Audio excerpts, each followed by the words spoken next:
Alright, welcome to sheet metal. It's probably part 300 by now. That's what it feels like.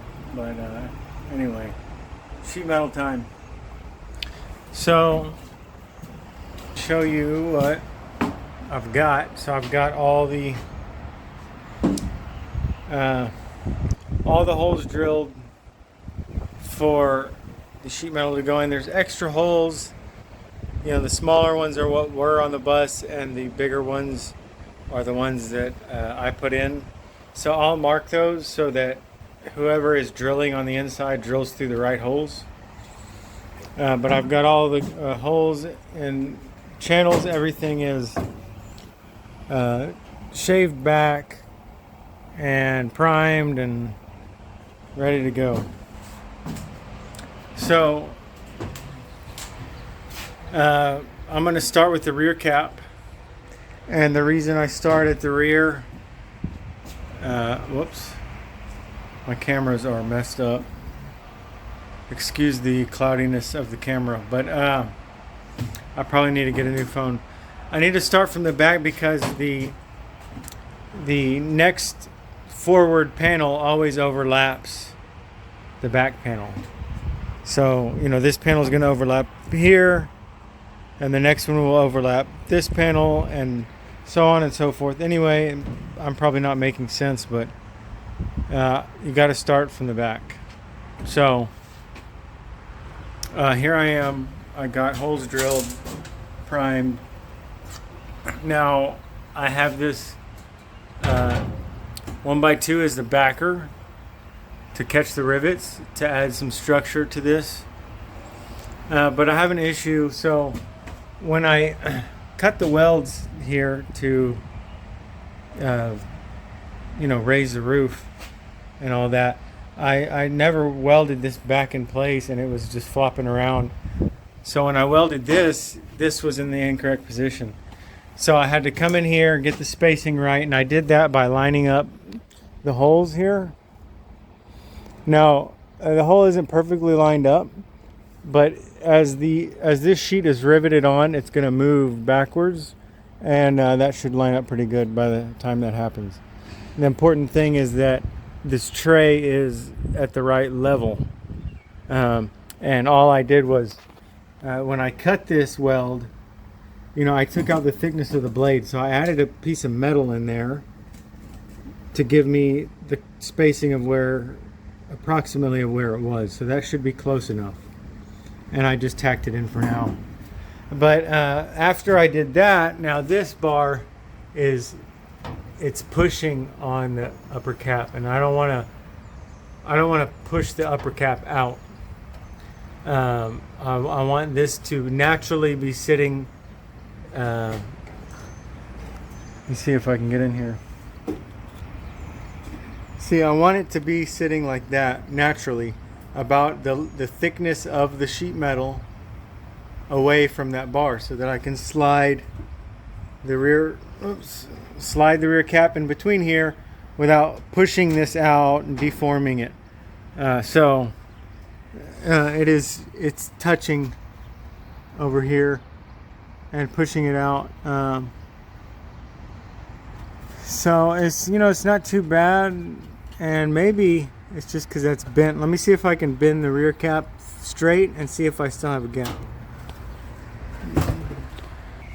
Okay, so I tried to straighten that corner out, and it looks better now.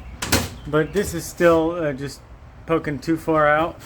So and it's hitting here. So I'm gonna cut this factory brace right here and right here. That way this is free to move around, and then I will cut this tack weld and adjust it slightly back, tack it back in place, recheck it. That side's good. Alright, so I cut that piece, moved it, and it's still touching, but it's not as much force. I may cut this tack and adjust it a little more. Got that tacked in place, so I'll probably give this a little more adjustment, and then I'm gonna go ahead and get the rear cap in place and see what it looks like. All right, here's the sheet metal, 18 gauge, galvanized annealed steel, pre-cut. First thing that needs to go on the bus is the rear cap.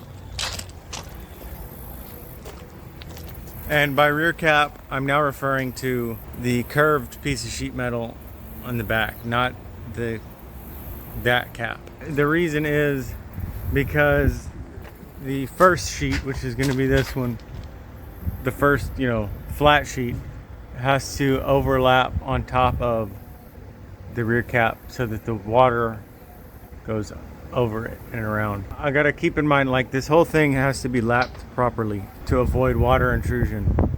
This is the first side I'm going to sheet because it is the most visible in the RV park. So I want to get this side done first. I made some measurements to make sure that my sheet metal was correct. It's about 1 inch too long, but that's fine. That gives me some room to clamp to, and I can trim it down later if I mess up the ends.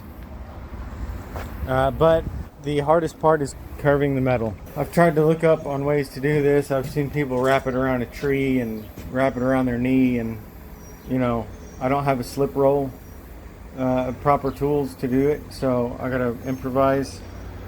I got these two pieces of pipe at Home Depot. I want to check the radius of the bend, and this is way too small. This is 4 inch, and this is 6 inch. So this is a lot closer. I know you can't see, but it is closer than the 4 inch, although it is still bigger than that. And I do want to use a little bit of a smaller pipe than the actual radius because of plastic and elastic deformation of metal. It will need to be bent slightly smaller than the actual radius to get the radius. All right, so 82.5, that is my best guess. That line right there is where the curve starts. I don't really know how to measure this properly, but I put something straight and ran it this way until there started to be a gap, and just visually looking, and there's the other mark. So that's 82.5 inches of flat before any bends start.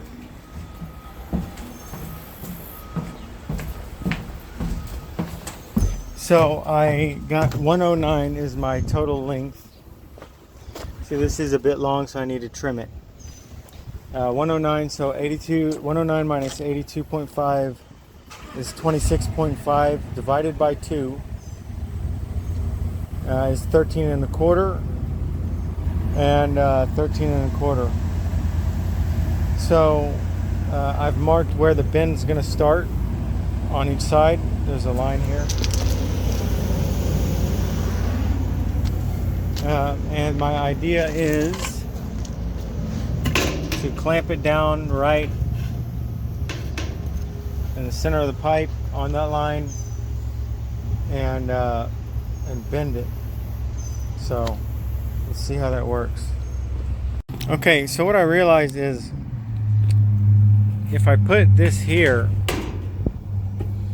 I would have to bend it from this way going up. But I want to go from that way and bend it up because I'll have more leverage. So if I can anchor this side, it'll be a lot easier to bend it from that way. But if I put it on here and bend it that way, the bend is gonna go this way and not this way. So I measured to the best of my ability, and I believe about on that line is where this needs to be anchored.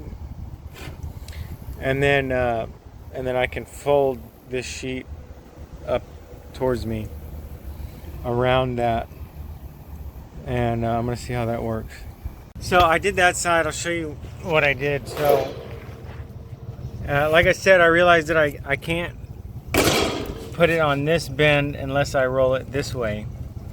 So I measured coming the other way where the bend starts, and then I cut this pipe down to so it's barely bigger than the sheet metal, And then I got these clamps, and I drew a line where the bend starts from this side, and I marked it on the edge so I can see it when this pipe is on top of the metal. And then what I do is I clamp this clamp. Let me set it up, and I'll bring you back. Okay, so you can see, I don't know if you can see, I can't see it through the camera, but the mark that I made on the edge of the sheet metal is right in line with the screw. And when I do that, it will automatically center the pipe over that line. And then I did the same on this side. So now I'm just going to grab it and muscle it forward. I tried going from that way and coming up, but it didn't work. I had a friend try to hold this and it didn't work, but just kind of muscling it over, just putting my whole body weight into it, worked on the other side. So I'm going to try it. Alright, so I got it set up. I had it on, and I thought if I centered the clamp here on the line, it would auto center this, but it didn't. So I just have a tape measure, and I make sure it's equal distance on each side and that the clamp is lined up with the mark. And now I should be able to try to bend it over. So it's about a 45-degree angle now, so I need to go a little more.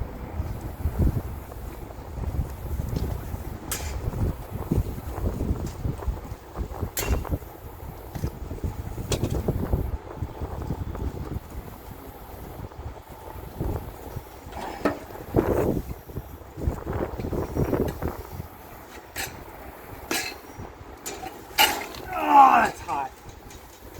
It's really hot.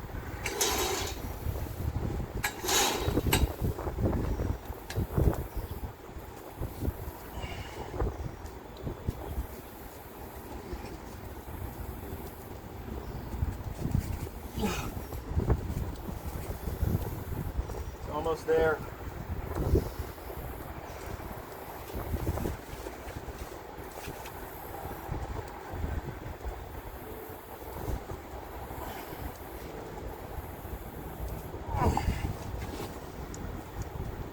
A little more.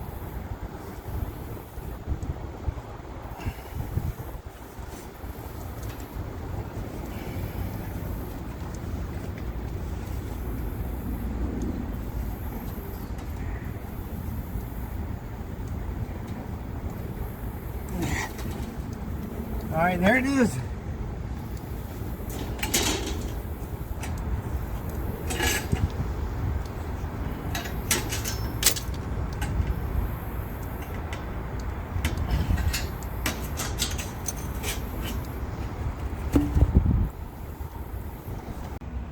Okay, so I drilled out the centermost hole that was on the upper cap, the 3 centermost rivets.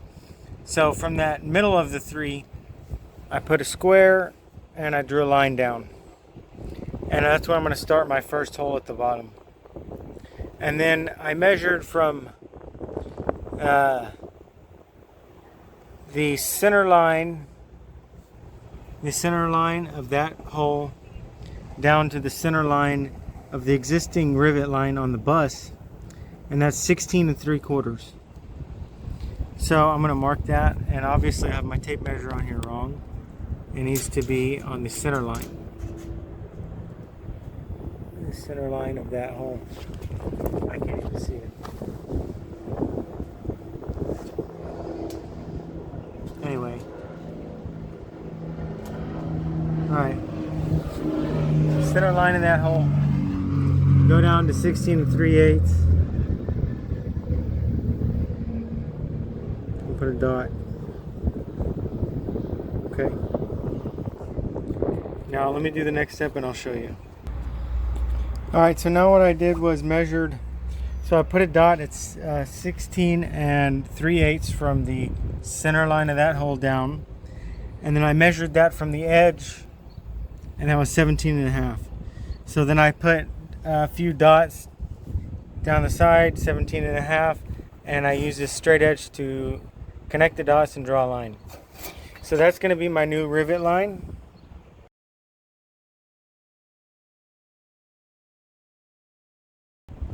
It's going to be right there. So, and that cross section is going to be the first center punch for the first hole.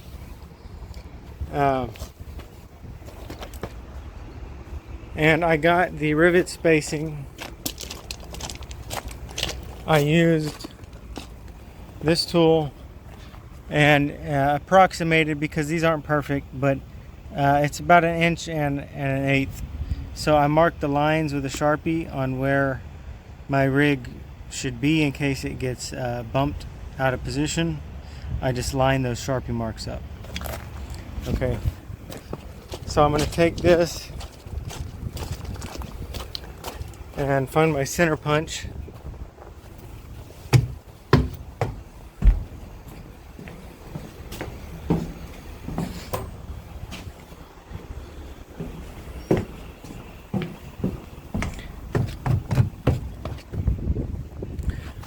And I'll go ahead and mark the first hole.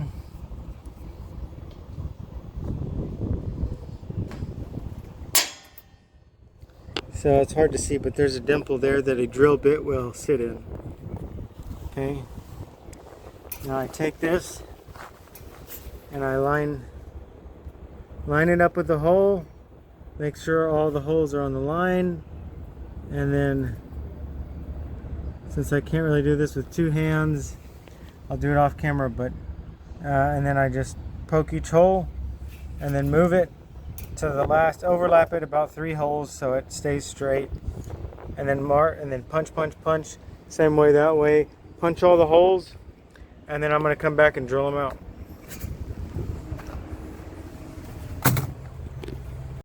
Okay, I got all the holes center punched and drilled.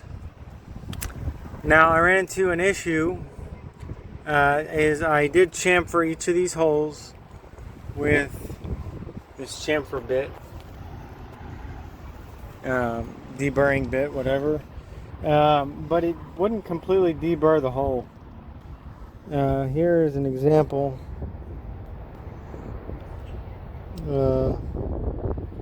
Yeah, you see there's still a burr that the deburr wouldn't get. It's so laid over, it wouldn't get it.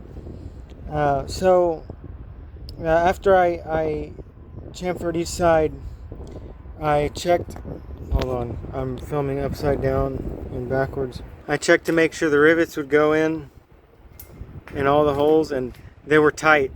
Most of the holes, they were tight, so I had to run a drill bit through all the holes one more time after I chamfered each side.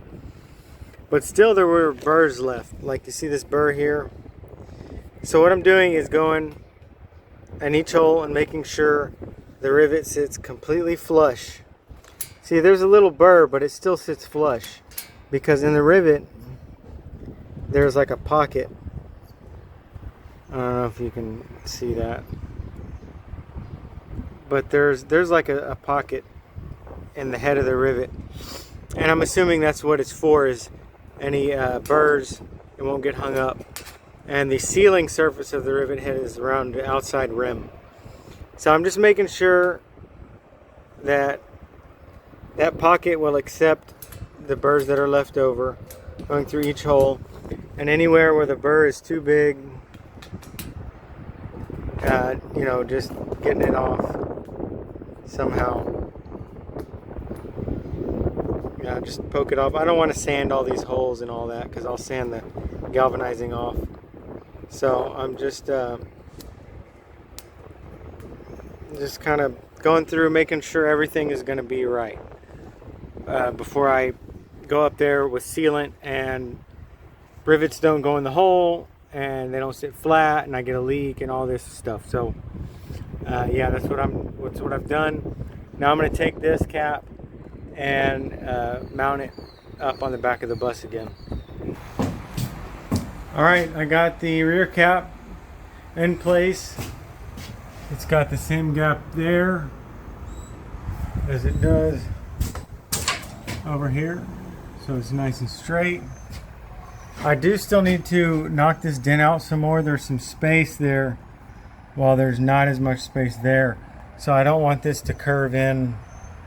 So I'm going to need to do some more hammering on that, and then up under here as well, so that it seals with the bottom lip well, and there's not a big gap that the sealant has to fill.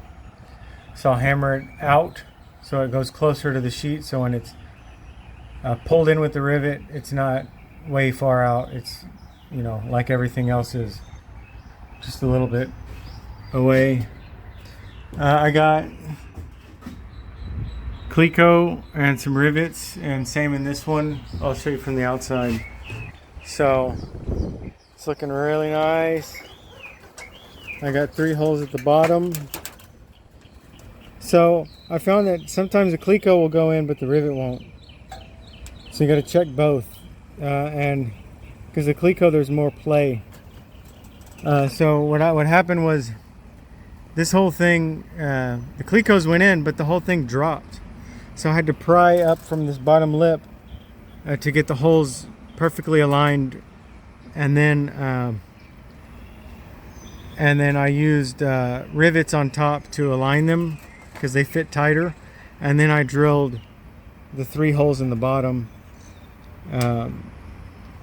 So these 6 holes should locate this panel pretty good, so that when I take it down for the last time to apply sealant and go back up, I'm not trying to shimmy it this way and that way. I just line the holes up, put the rivets in, and then just double check everything is right, and then I can go ahead and start setting the rivets. So yeah, that's the plan. I'm going to do that tomorrow.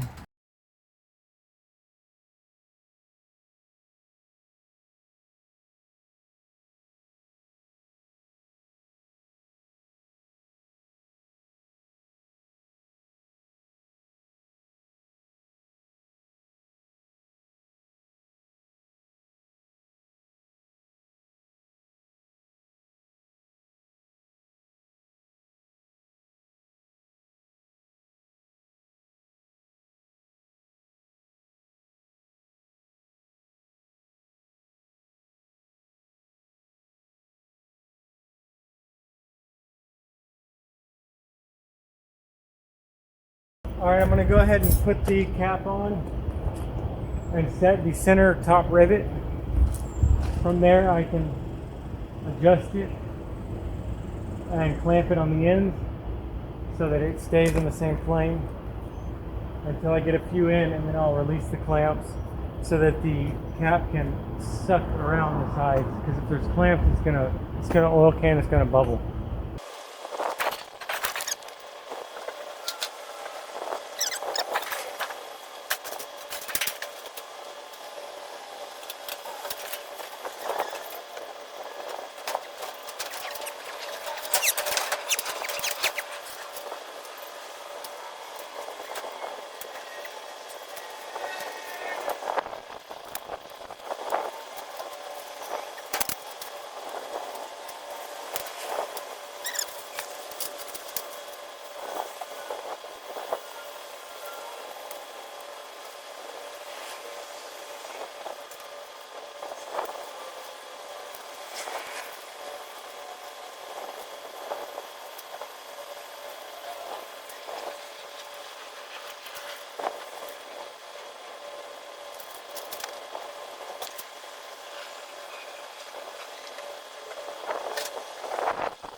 Okay, so it's even on the inside,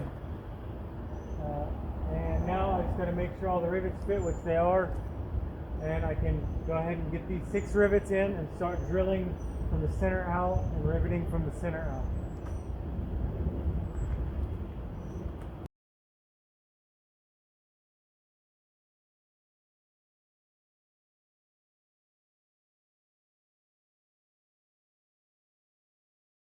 going to drill out every other hole. It'll get the metal flat so the sealant compresses while not taking too long to get all the way done with it.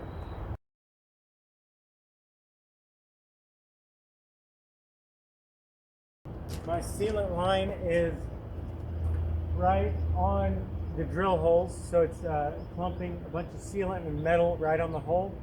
So I'm going to chamfer it and deburr it and wipe it down and put the rivet in.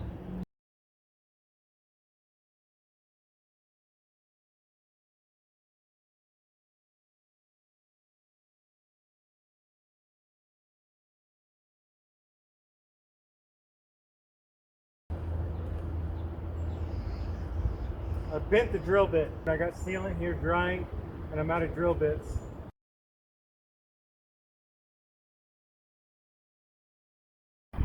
Alright, so now I'm working on the corners. So I've gone around and center punched. You can see the shiny mark. Center punched the holes. There for the bottom rivet line,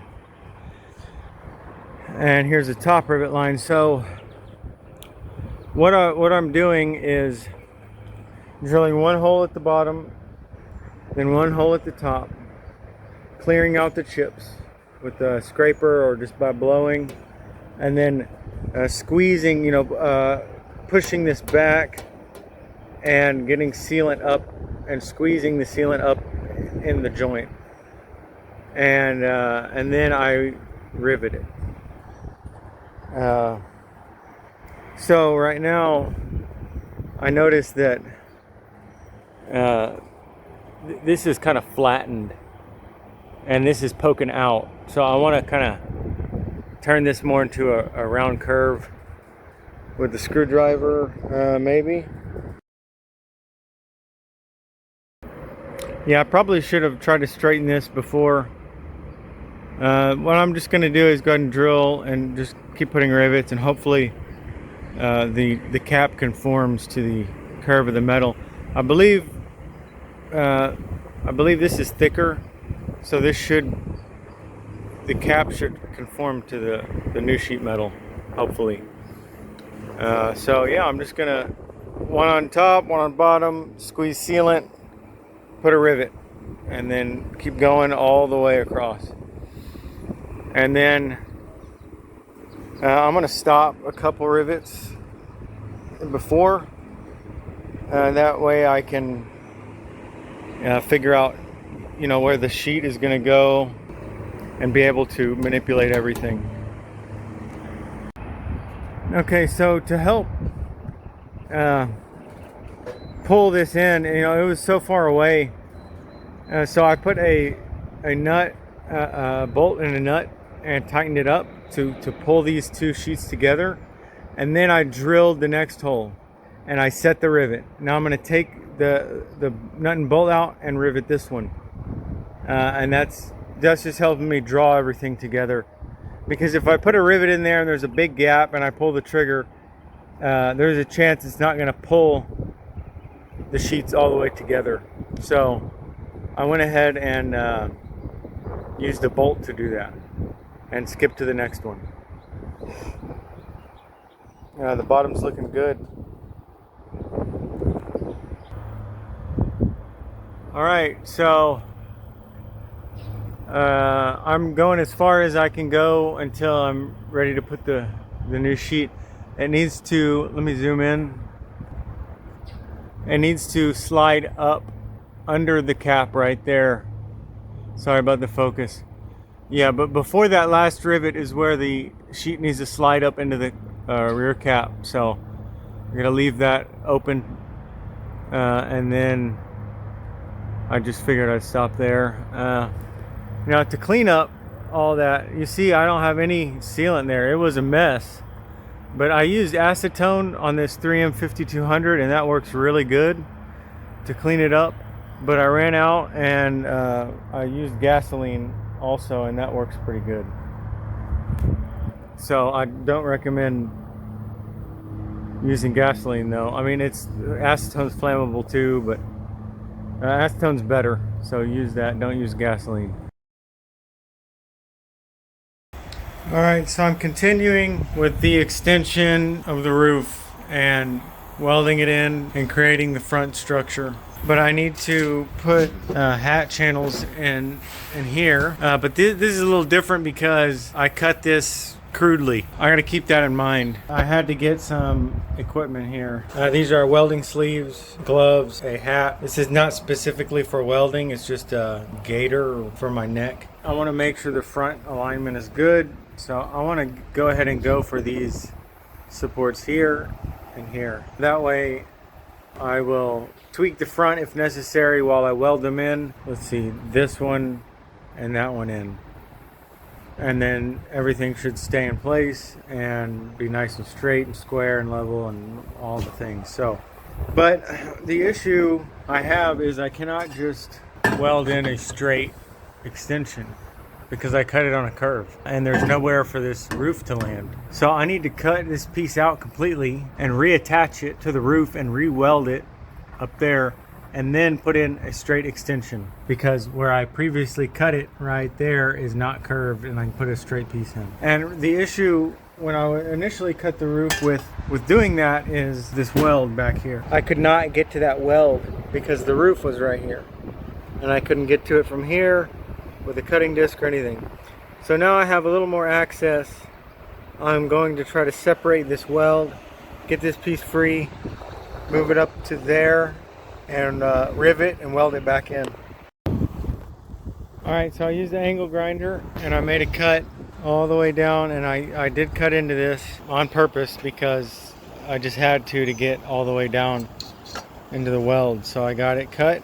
So I will weld it and grind it flat and make sure to put sealant and all that. So now I need to reattach this into here. The way I'm going to do that is clean it up, take that rivet out, straighten that vent rivet hole up. I'm going to rivet it back in place in its original rivet holes. I'll weld the cut on top.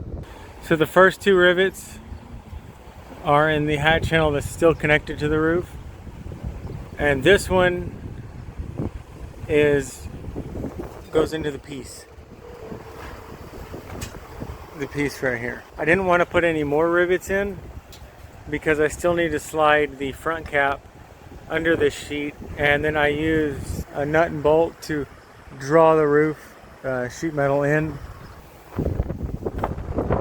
So with there only being one rivet, this piece can turn. Can't really show you, but it can move. And obviously I did not use a blade that thick, so the gap there needs to be closed up. And what's happening is the roof is bowing out, so this needs to come forward and then be welded back in. But how far forward? Obviously we can't close the gap because there was a blade that I used to cut that, so I'm thinking if I pull it forward the thickness of the blade and tack it in place, that's pretty darn straight. I was thinking go off of it with a straight edge here, but I mean there's welds and all kinds of stuff. There's nowhere really flat to go off of. So I'm just going to pull it straight, about the thickness of a blade, the blade that I used to cut it, and then I'm going to tack it in place and then finish welding it all up. Okay, so I got it welded back up and it's pretty darn straight. Alright, I got the left or right and left side tacked in, and I released the strap.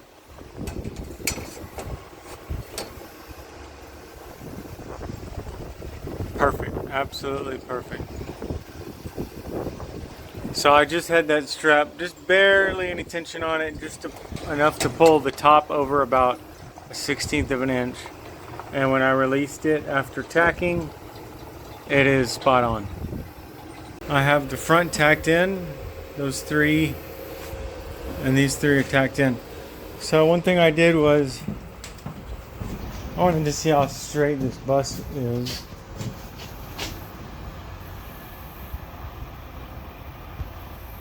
That's pretty darn straight.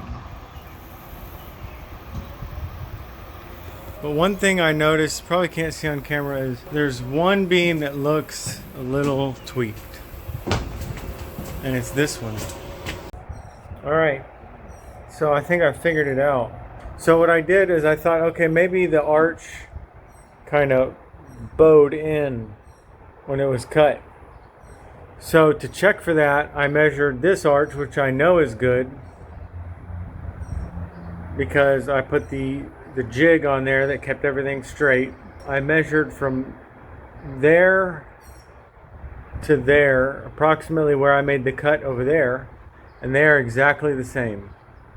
So the arch did not curve in. It is where it needs to be. Looking at it, if it's crooked like this and the top is where it needs to be, then that means the bottom has moved out. So I believe the whole door frame is kicked out. That's what I think has happened. And I think how it happened is I tried to force these in and trying to hammer them in and force them in. This thing flexed out. So I'm going to cut. I think I'm just going to take all three of these out. Maybe just the first two, if that's enough to get this straight and get this one welded in. Then I'll weld that one in, and then I'll remove that one and put a piece of hat channel. I just don't want to cut them all and have this thing tweak. So if I cut one or two at a time, weld them in, and then cut, everything should stay where it needs to be. So I'm going to cut my welds all the way out and see if this thing will move in.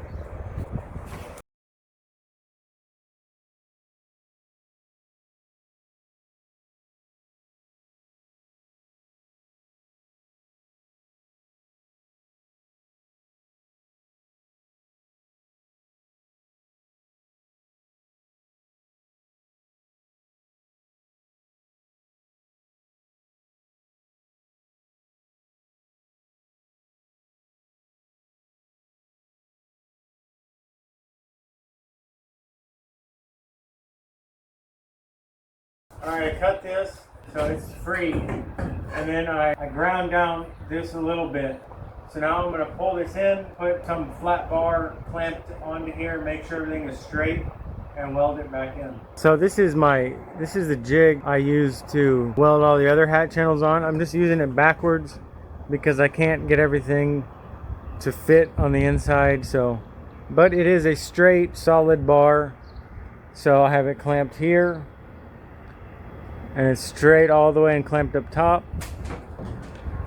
And then I just need to, this is, kicked out a little bit, so I just need to pull it in like that. You see it's out. I'm gonna just pull it till it's flush, till these are flush, and then weld it up top, weld it on the bottom. It'll be fixed, and then I can do the next piece, and then I can cut that piece out and do that one. I'm going to try to replace them with just, this hat channel stock that I have.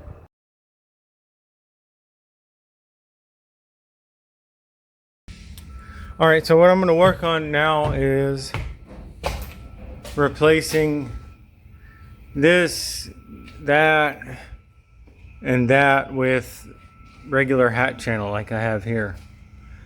So I'm not looking forward to this. I got to cut these welds out and figure out how to get in here, make everything straight and fabricate all that. And then when that's done, I have to weld in a support that will catch that upper rivet line. And then I have to weld in a support which will catch that upper rivet line. So there's still a bunch of fabrication to do on the front of this bus.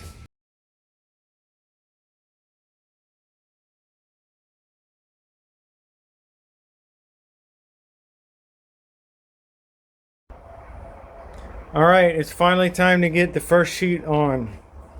The first flat sheet, that is. So I put one too many rivets in on the top row, so I had to drill it out. But no big deal. And before I got I got this in position where I wanted it. You know, up, down, side to side, exactly where I wanted it. And then I drilled out 2 holes, one in the top of each hat channel, one right there, and one right here.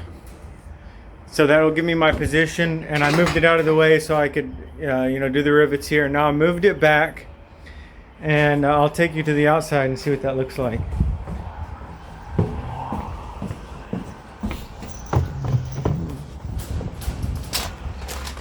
And I've already drilled out those hat channels with the rivet pattern that I want. So I've slid it over, and before I lined it up with that edge, and you see I have a rivet loosely installed.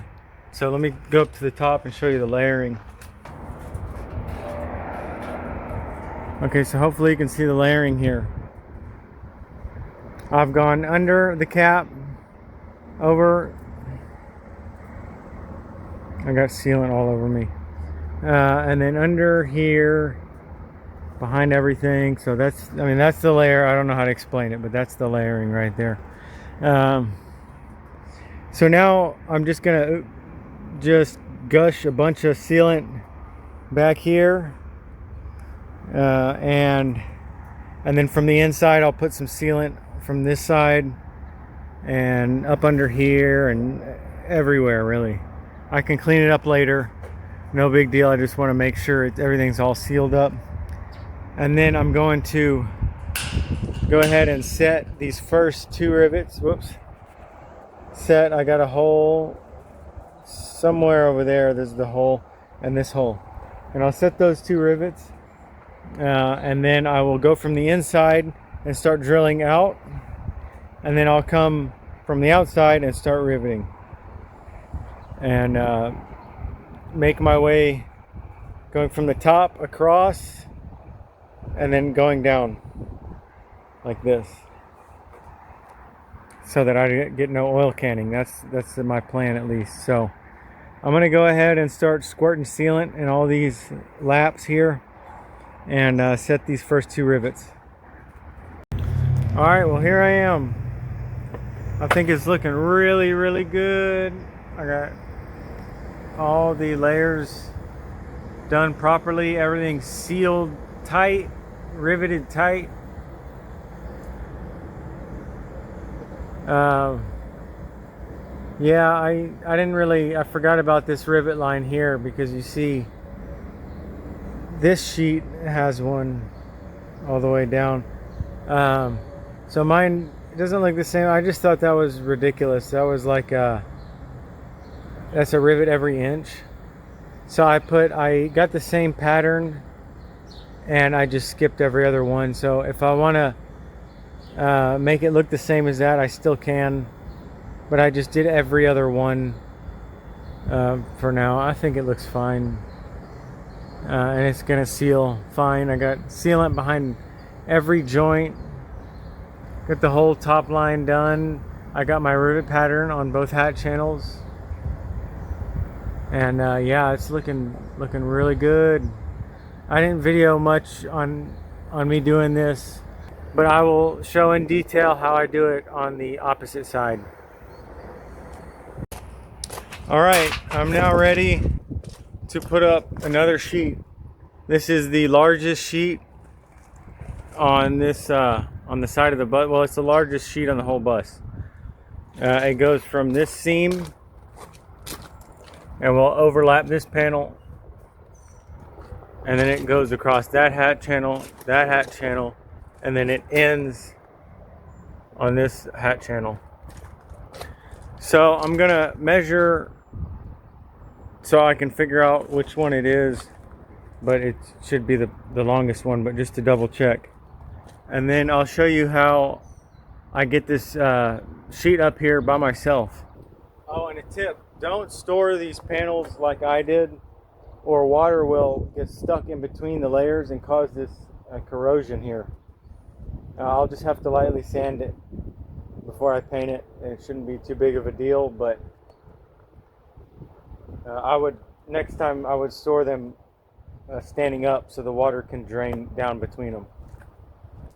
And These panels don't have to be perfect because they overlap. So a few, if it's a 1/4 inch off, it's not a big deal. Like oversized. If it's too much under, it won't catch the second rivet line. But a little over is not a problem.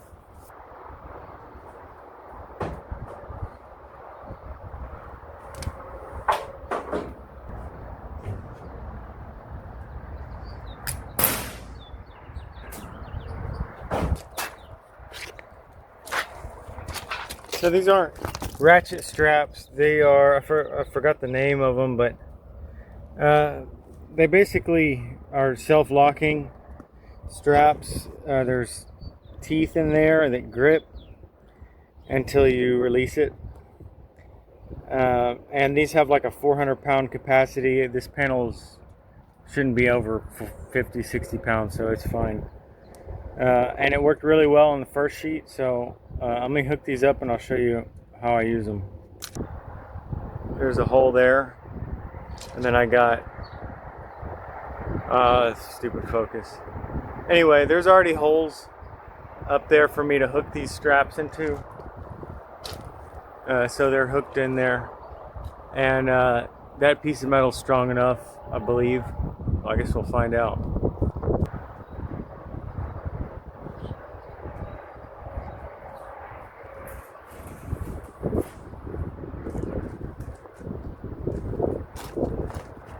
Now I'm pulling the slack out and hooking the hook to the bottom of the sheet. Okay, so they're both hooked. And now I just go from one side to the other, pulling slack, pulling the strap, and it locks as I go.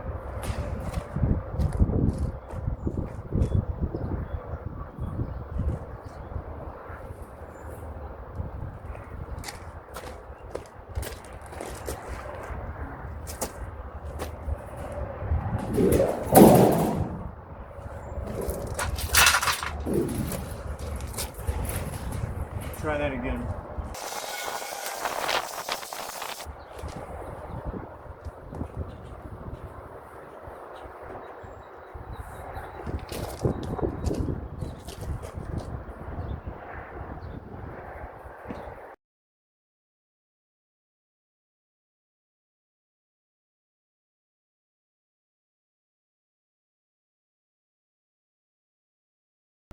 All right, so I had somebody help me because I forgot to have a clamp ready to clamp it to the hat channel, because once it gets high enough I can't pull anymore. So now I'm going to need to go on the inside and continue pulling and get it up under the drip edge, and that will prevent it from tilting forward.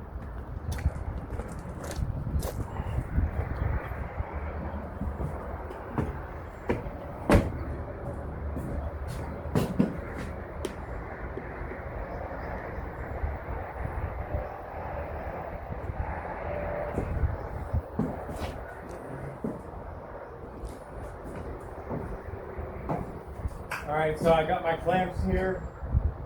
I'm going to go ahead and hold the top and release my clamp.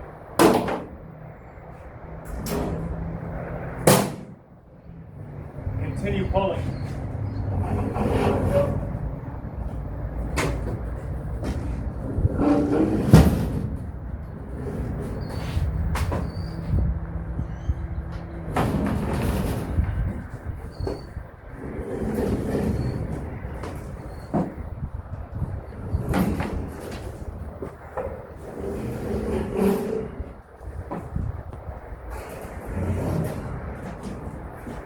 And it's not perfectly aligned, but I can adjust it later. I just want to get it up all the way, and I can move it left to right to get it exactly where it needs to be.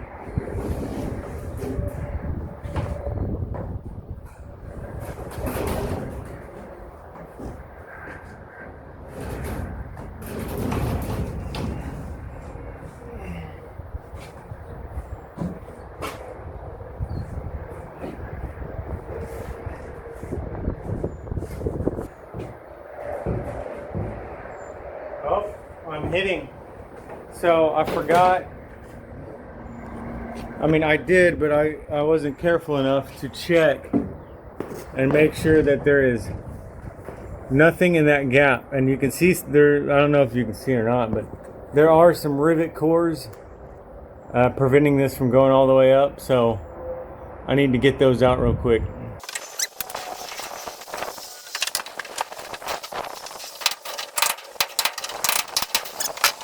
Now, all right, it's a little too high,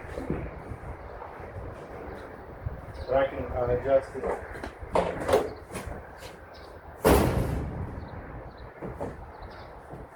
So to let it down a little bit, I just hold the slack on here so it can't drop too far, and hit the release lever and slowly let the slack out. Okay? And now I'm going to pull it back up to where I want it. That's good. So that looks really good.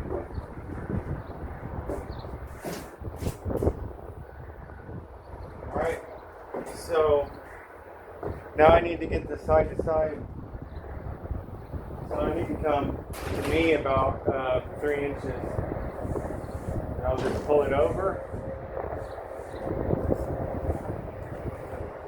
Alright, so that's how I get the sheet up by myself. My biggest concern is oil canning. Is the sheets being riveted on and them not being flat, or the sheet put in a bind. This one is pretty good, but I can feel a little bit of in and out kind of. And now obviously the bottom's not connected, so that may have something to do with it, but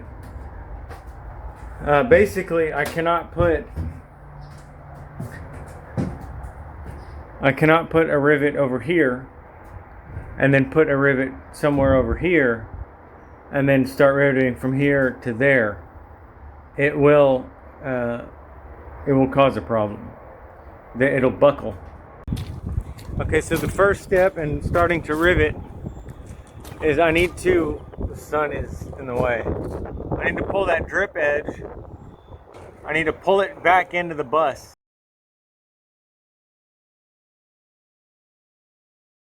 I'm gonna walk you step by step on how I did all these panels, any flat sheet, how I got it up here and get it secured and sealed up and all that. And I'm going to use the back panel, which takes up these 2 spots, as the example. All right, so it's held up by the bottom in position left to right. So basically line up the seam with the seam of the bus. And then I also need to make sure that it is up and down where it's supposed to be. So let's go outside and look at that drip rail. So you can see there, the rail is down.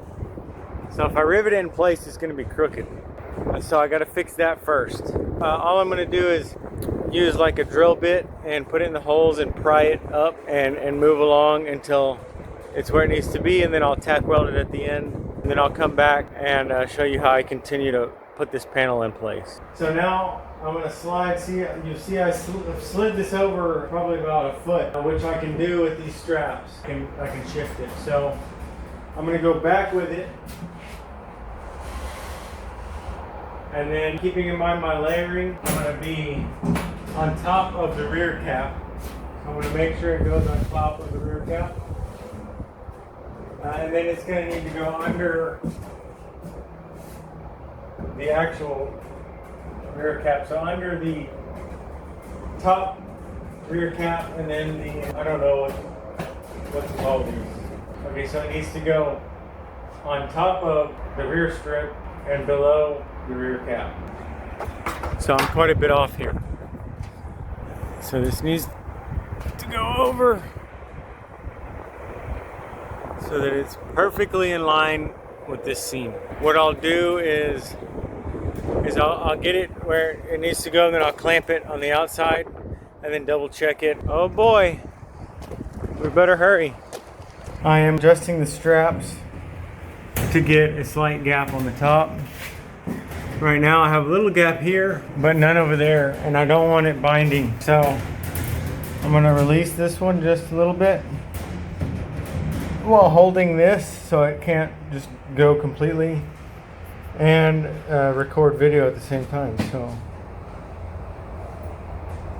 just barely. And now at the top I have a gap. Looks good. That side looks good. You know, you don't want the sheet to be touching the top, because with vibration and movement, it can rub and cause noise and binding. If it's butted up against, it could start oil canning if it gets really hot. So I want to leave a little gap from the top, and so none of that stuff happens. So there's a rivet right there.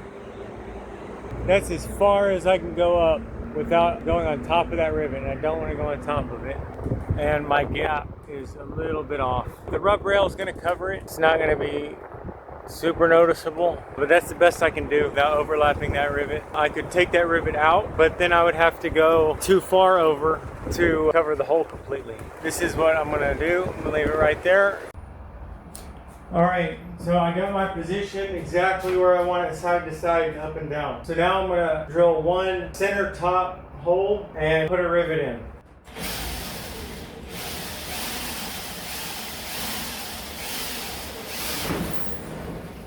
So now I'm gonna go on the outside, deburr the hole, and then put a rivet in it.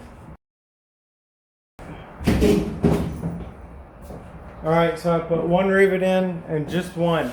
I want to make sure I can pivot it on that rivet if I need to. But now I can release all the clamps and straps. Now I can double check and make sure everything is right before I drill a second hole, which will then lock in the position from it rotating side to side. As you see, when I let go, the whole sheet kind of swiveled on that axis right there. So I'm correcting it to where I want it to be. I'm going to clamp it again.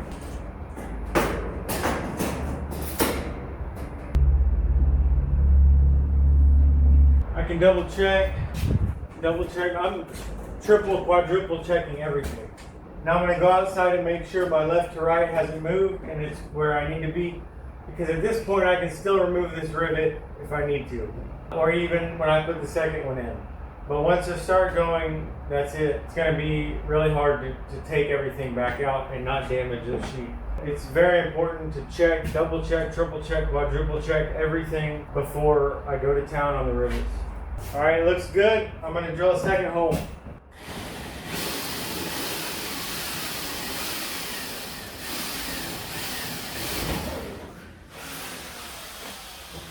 And I'm going to go ahead and rivet it.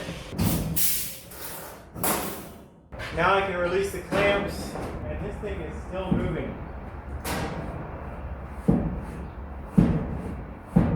That's not happened before. But I'm guessing I don't have enough grip strength or something. So I'm going to clamp it again.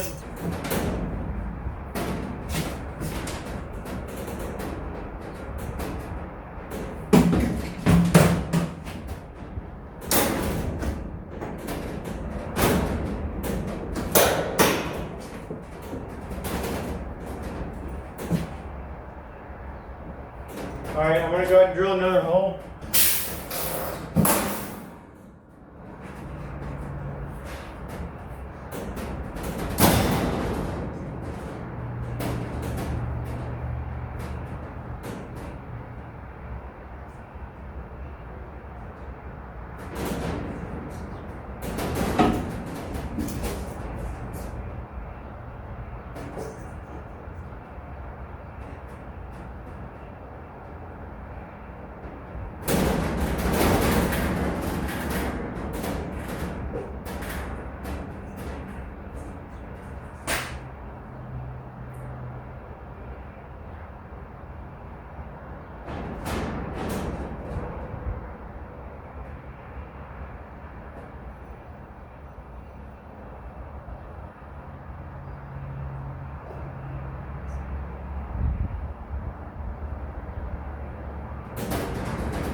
Alright, so I'm just going to drill them all, but first I'm going to place magnets. I got these magnets.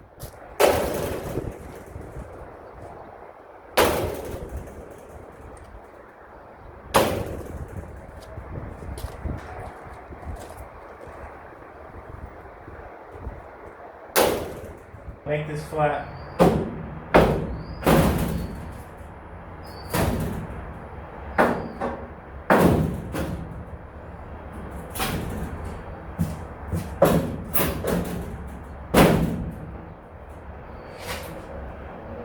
Okay, on this corner, since I have to compress this strip, I'm going to put straps on both of these and pull to help keep it flat until I can get rivets in it.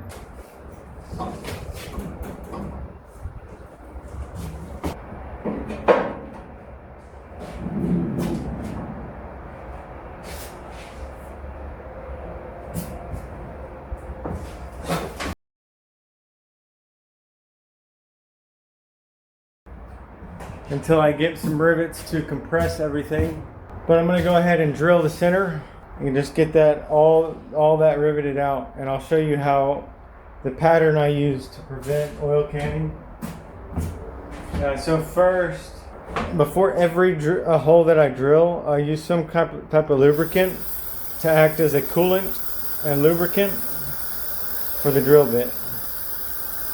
And it does help. I can do hundreds of holes with one bit if I don't overheat it and I keep it lubricated. Usually they're enough to hold the sheet flat while I'm drilling, but they weren't. It's flat again. I'm gonna pull this magnet in while I drill. So I'll go ahead and rivet that one, and what that's gonna do is help me drill the rest of the holes without this whole sheet flexing out, because I have nothing to push on the back side. So I'll rivet that one, and then I should be able to come back, drill all the holes, and then rivet all the rest of them.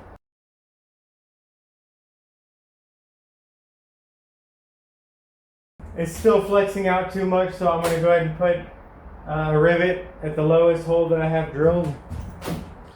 And then I should be able to drill the bottom ones. Alright, so I got a rivet in down here. I'm going to do all the rest of them now. I should be able to get enough pressure to drill.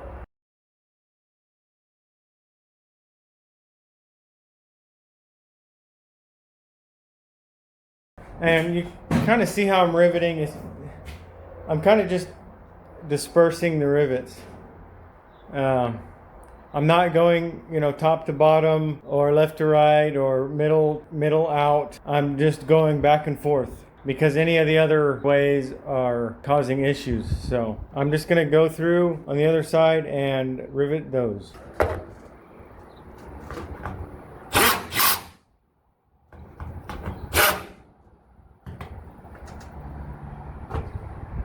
Some of these are already deburred. That has a mean chip on it. Alright, these look good. Up. Okay. I keep the rivets in my pocket. Just a convenient place to put them. And I'll go ahead and put them all in.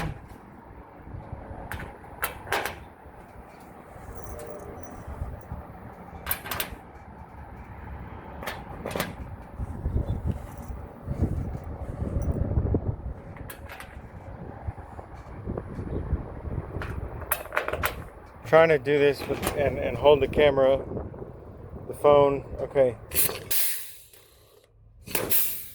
Then I'm just gonna go randomly up here somewhere. And I'm gonna come down here.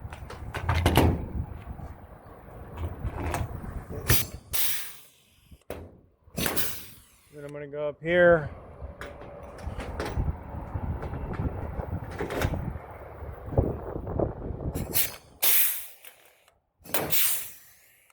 And then I'll come down here.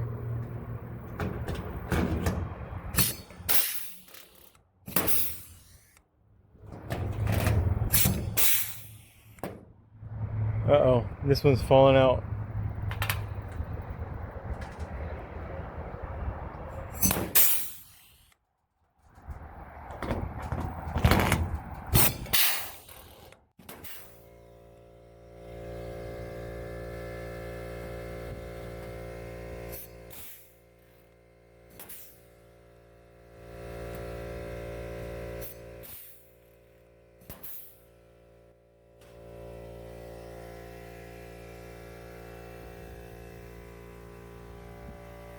Now I need to tie in to everything here. I need to get the sealant in place, and I think I need to drill a couple more holes. I drilled most of them in the hat channel already. I'm gonna work on that now. All right, I got my 3M 5200. I'm gonna go ahead and put sealant in. Now this does have about, it seems to me like it has about a 2 to 3 hour time where it's still workable.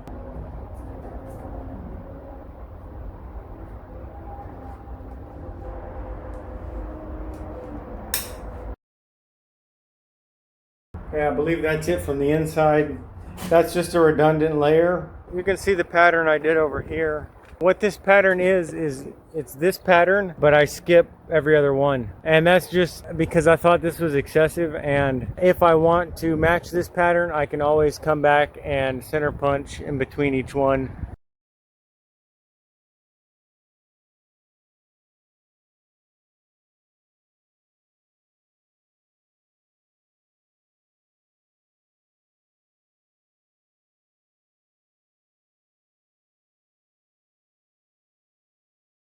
I used my spacer tool, which fully extended happened to be the right spacing. I measured how far off these were from the edge, and it was a 1/2 inch to the center line, and measured 1/2 inch out, started 1/2 inch from the top, and then I just worked my way down.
All right, now the back is fully tied in.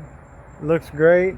Did a nice clean sealant job there. This has triple sealant on it, and that all has sealant behind everything. So I got that hat channel all the way in, that hat channel all the way in, and then I need to drill out that hat channel with the full pattern, but I have to wait until I get the new panel, the one that I messed up.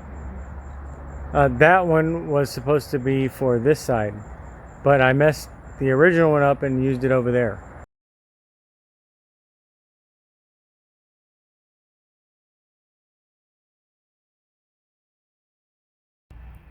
All right, so So far I've cut those two out and welded them back in. So I'll show you basically what I was checking as I was doing this. Let me zoom out. Okay. So what I did is I clamped this level using it as a straight edge. And you see I have it straight there, and it's completely flat there, and it is on the outside as well. And I just clamped it before I welded it. I just gotta have this one tacked for now. It's strong enough to go ahead and drill and put the sheet metal and all that, and then I will come back in and reinforce these. As you see, there's nothing holding this in except this weld. So I'll get some angle iron or something to reinforce all this stuff. But I want to get the sheet metal in first, make sure everything is right, because I've already had to cut these out once. Or actually twice on the other side. So I'm just going to leave them kind of tacked where I can cut them out again if I need to. And then I measured this one to this one, and it's nice and flat. And then also I measured that it's straight this way, not level. I'm not using this bubble, okay? But it is flat from the hat channel to the beam hat channel, whatever. And then here it's straight as well.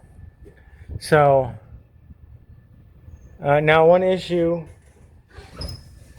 that I had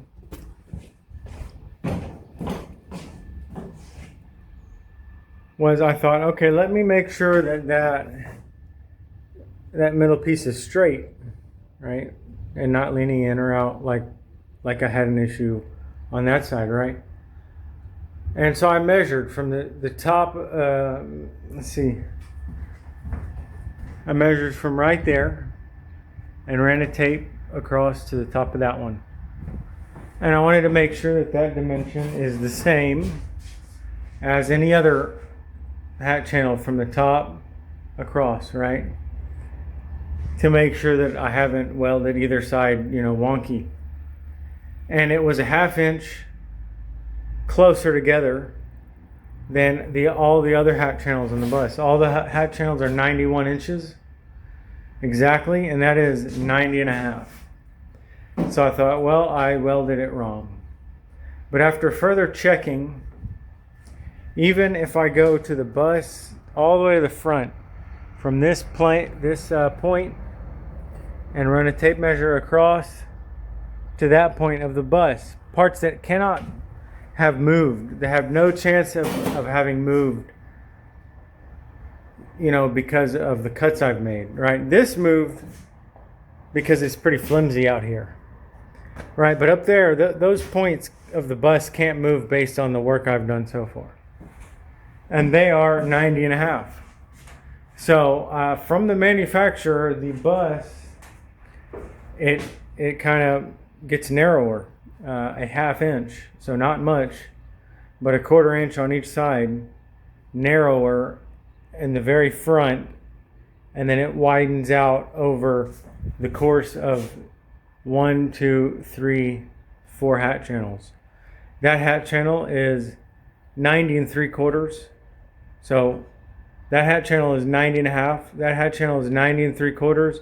And the hat channel is 91. So it does narrow in on these three on both sides. And that's just how the bus was built. So I am not worried about it. If it was something I caused, I would want to fix it. But I can't widen the windshield area. I mean, that's just how it is. So I got that side nice and straight. Now I gotta get this last corner piece in. And, I'm just gonna line it up. I've cut a section out to notch it around that stuff there. And, this hat channel doesn't have the flange on the left side. But I don't see an issue with leaving it on here. It's just more work to cut it off. And it's just stronger to have it on both sides. So now what I need to do before I weld this in, there's a pretty big, it's not fitting. This hat channel is too long, but it shouldn't be too long because it's the same length of all the other hat channels. So is the front sagging? What's going on? So what I'm going to figure out is that's what I'm going to try to figure out, is why is that not fitting. So I'm going to measure from a center line of one of these rivets to the center line of its matching rivet hole, and the same over here, and see if the distance on each side is the same. Because if it's higher there than it is here, then that means this part of the roof is sagging down. So I need to somehow jack it up and weld this in place. But if they're even, I'm going to go ahead and clearance that, weld it in, and call it good.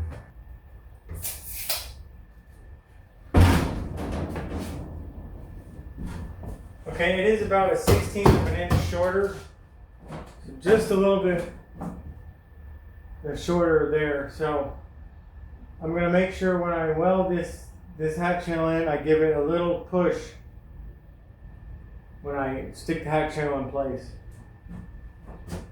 And that should even it out. That is tacked in, that corner piece. I trimmed the top a little bit, so now these sides should be even. And made sure it was straight, in and out, side to side, and level, flat with the other piece. So yeah, that's gonna be good for that. Now what I have to do is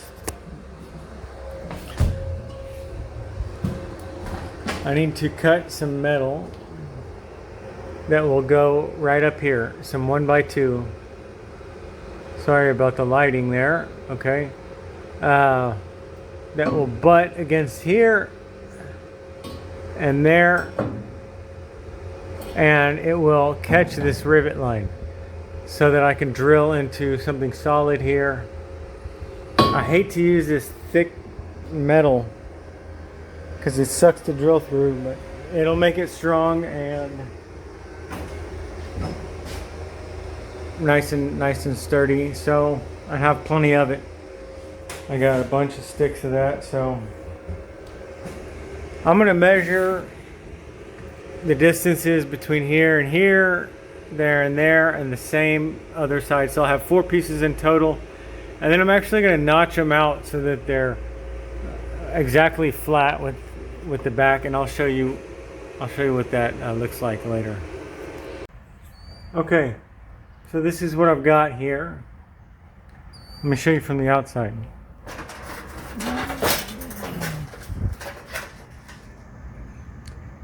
So as you can see, I've notched. So I measured about 3/4 of an inch in, and I made a cut, and then I cut sideways this little notch out, right? I'll show you how I did that. So now I can put this where the rivet line is going to be, and I will make sure that that is flush, right, with the hat channel, and weld it in right behind the rivet line. And yeah, that's going to be 4 of those. 2 up there to catch that upper rivet line, and 2 over there. So I have the saw here. So after I cut my measurements in between hat channels, I then came and did approximately 3/4 inch cut, which is the flange on the hat channel. I have a piece of hat channel here. Yeah. So that this can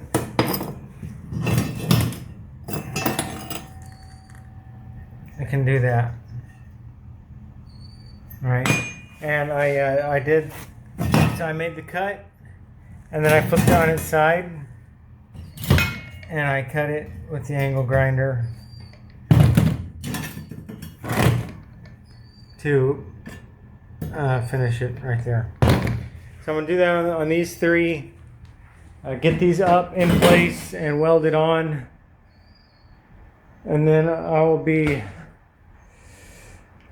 I think I'll be ready to go ahead and put those 2 sheets up, and then that third special sheet over there. So yeah, I'm gonna get to work. All right, so this is what I got. I marked where I wanted the beam to go. I just folded the rivet line in, the roof in, and made sure that the rivet line was about in the middle. And then I marked it, 2 marks, and then I clamped another piece of flat bar onto it. And then I pulled this flat bar flush with the outside here, so I pulled it towards me. And now when I release this, well, let me put this down.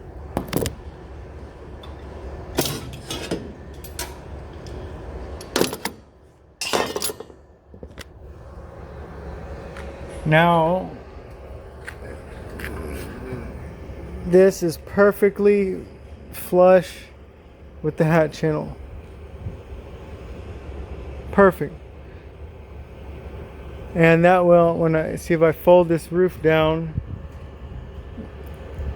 it catches the rivet line. So I'm just going to do that for the other 3, and then I'll weld it in a little better. Not fully weld it, but I'll weld it in a little better, just so when I'm drilling it doesn't move or fall out. And then once all the sheet metal is in and everything's sealed up, I'll come back and you know, fully weld this and add supports here, and I can still do all that once the sheet metal's on.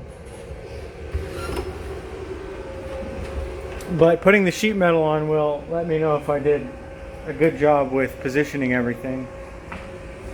Because if I go outside and it looks all crooked or messed up or not flat, then I'll know there's an issue and I'll have to come in and rip it all out and do it again. As you can see, I'm not afraid of doing things over and over and over again until they are right. I won't accept anything that's not right, so I just have to get over it. This camera sucks, sorry. Yeah, I just have to get over it. If I want something nice, I gotta work for it. So let's go. All right, I got all of this stuff straight and flush and square and welded up, and the same on this side. Not fully welded, of course, but strong enough to go ahead and mount the sheet metal. And I'll come back and brace it and fully weld everything, but it is it's in there. So this is as straight as I could figure out how to get it. So I will I still gotta, you know, drill holes, and I got there's still a bunch of work to do before to get this all complete.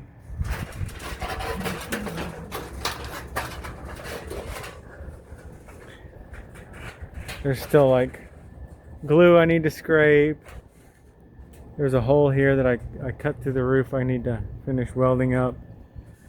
It's just a lot of work, a lot of work, but it's at least the structure behind it is all in there. So now I just got to get these pieces up and figure out how they're going to go in.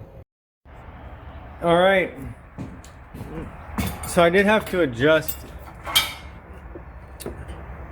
this one. It was crooked. I butted it up against the tray, but I could tell even from looking over there it was crooked. So it's straight now, and I checked everything else. It's good. So, and you can tell it's straight by, let me get up there,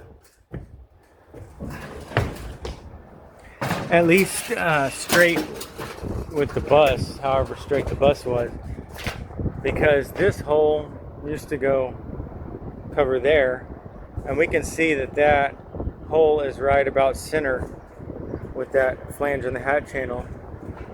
And then when I push that down, so is that hole. So that's good.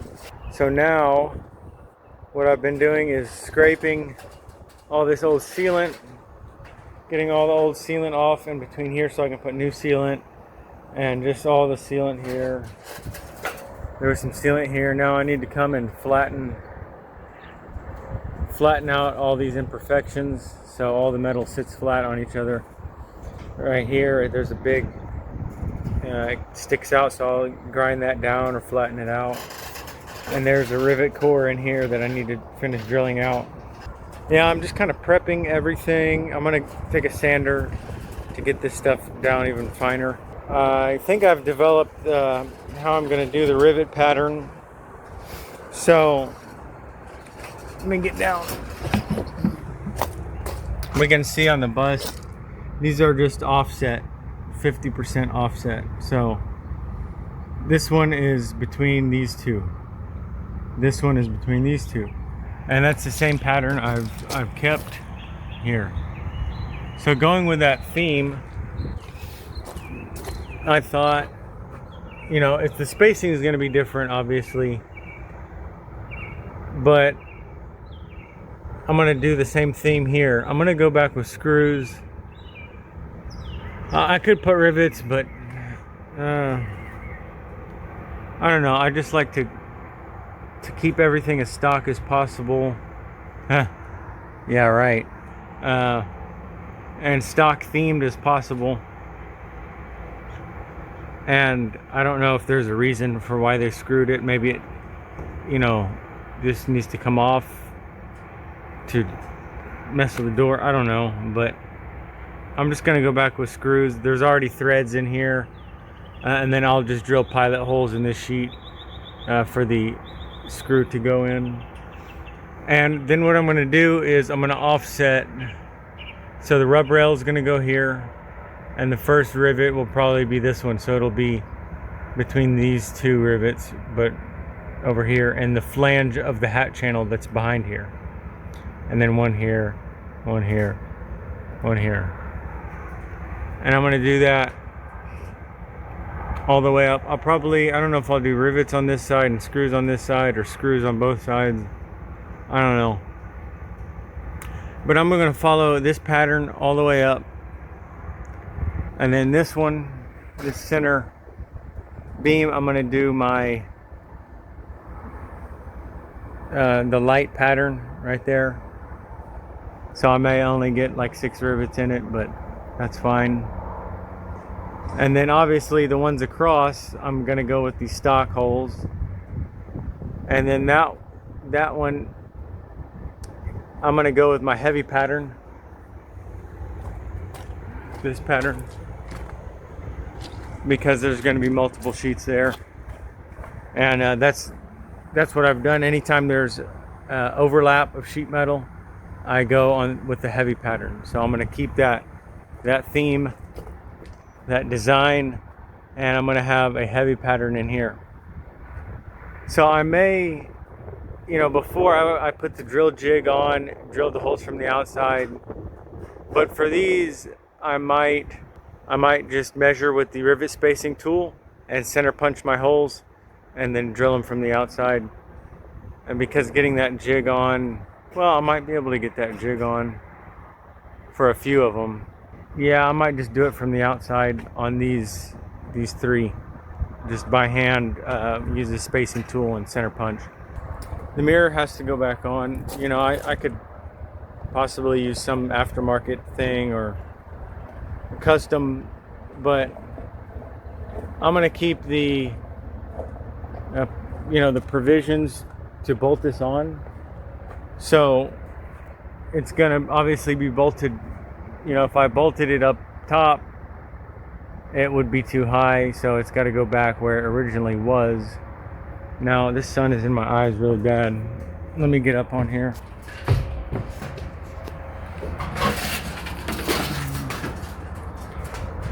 So these are the 4 holes.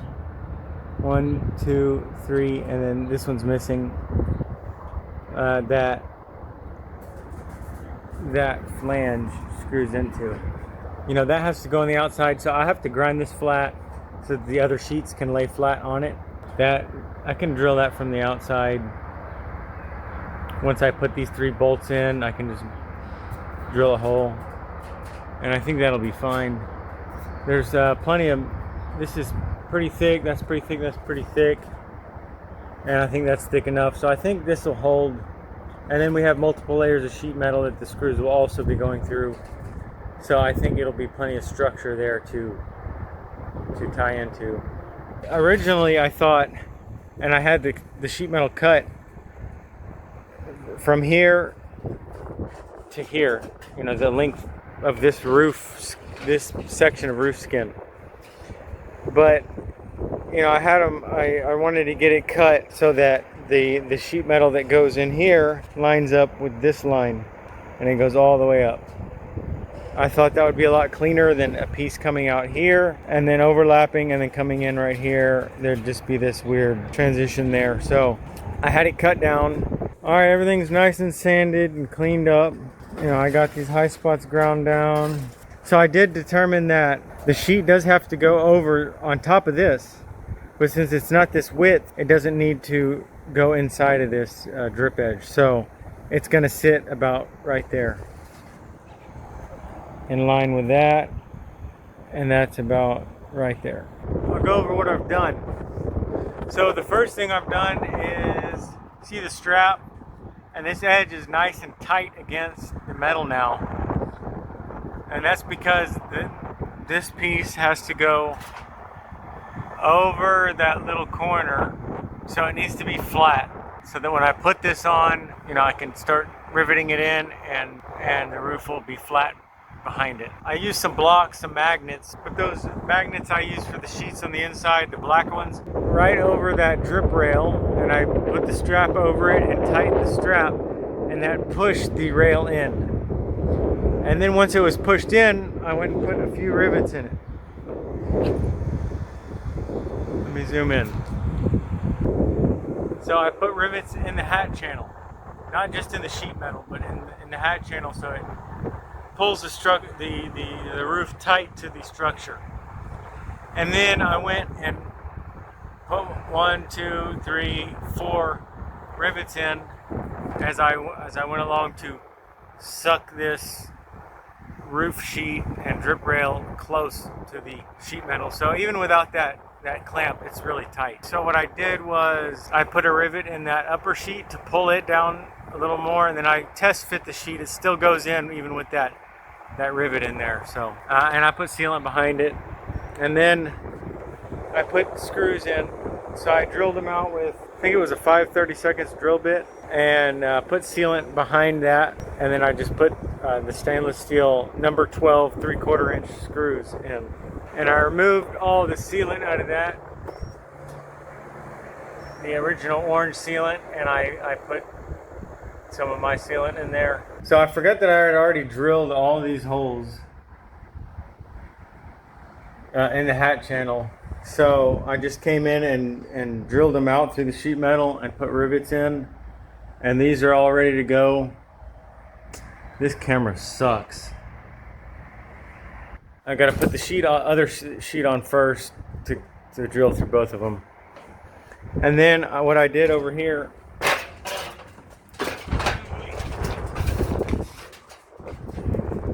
was I copied this same pattern. So this is a 3" with an 1.5" offset, 50% offset, whatever. And so I copied that here. I decided to do that here instead of my light pattern because I would only be able to get maybe 6 rivets in on here. This way it kind of matches more. If you're looking around the door frame, it's going to look the same, but also I can get a few more rivets in. So what I did was I set my marking tool. I went to my heavy pattern and set it, and then I came and put it up here and center punch the holes. Alright, so I got all the holes drilled in that hat channel, And I made sure that they're accessible from the back side so that when the front cap is on, I can go and drill the holes out from the inside, because I obviously won't be able to see them once they're covered.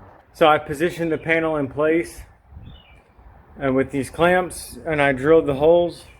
Now I'm going to take it off, deburr all the holes, put sealant all around where I need to, and then I will put the panel back in using these holes as a reference, because it is pretty difficult to get this up where I want it with clamps. So I drilled these out so I can, after the sealant's up, I can easily just pop it in place, put the 2 rivets, set them, and then I can start drilling all the other holes and setting all the other rivets.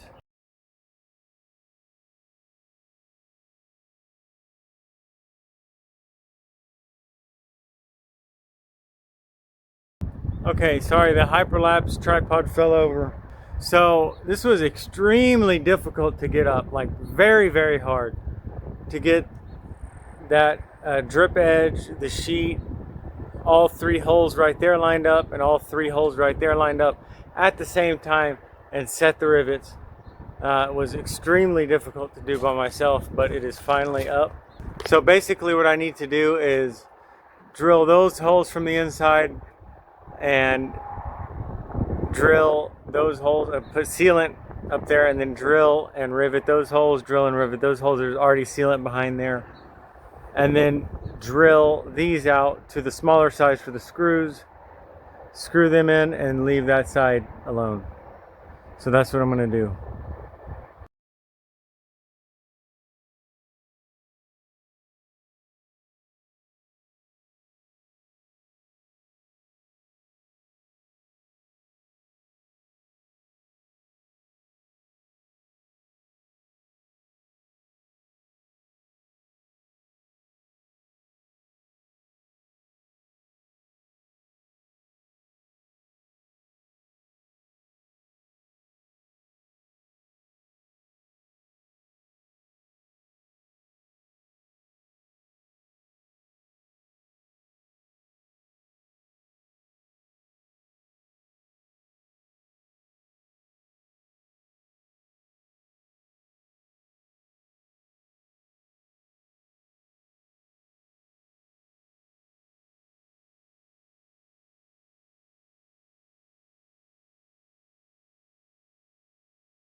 Alright, this is what I got. So as you can see, there are no screws in here.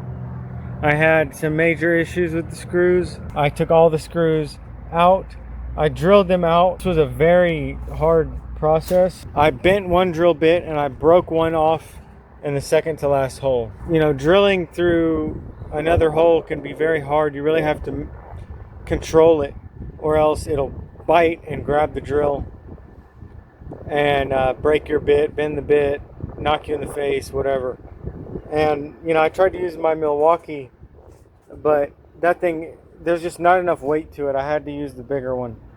And there's not enough weight to it for it to power through those times that it gets stuck. And even then, the big one had a lot of hard time doing that. Anyway, I'm gonna go in from the backside and with a punch try to hammer this drill bit back out this way and get a third drill bit on the job and see if that can finish off the two remaining holes. But everything else is done. I got these rivets in, these rivets in. Of course, I'm waiting on those holes until the front cap is on.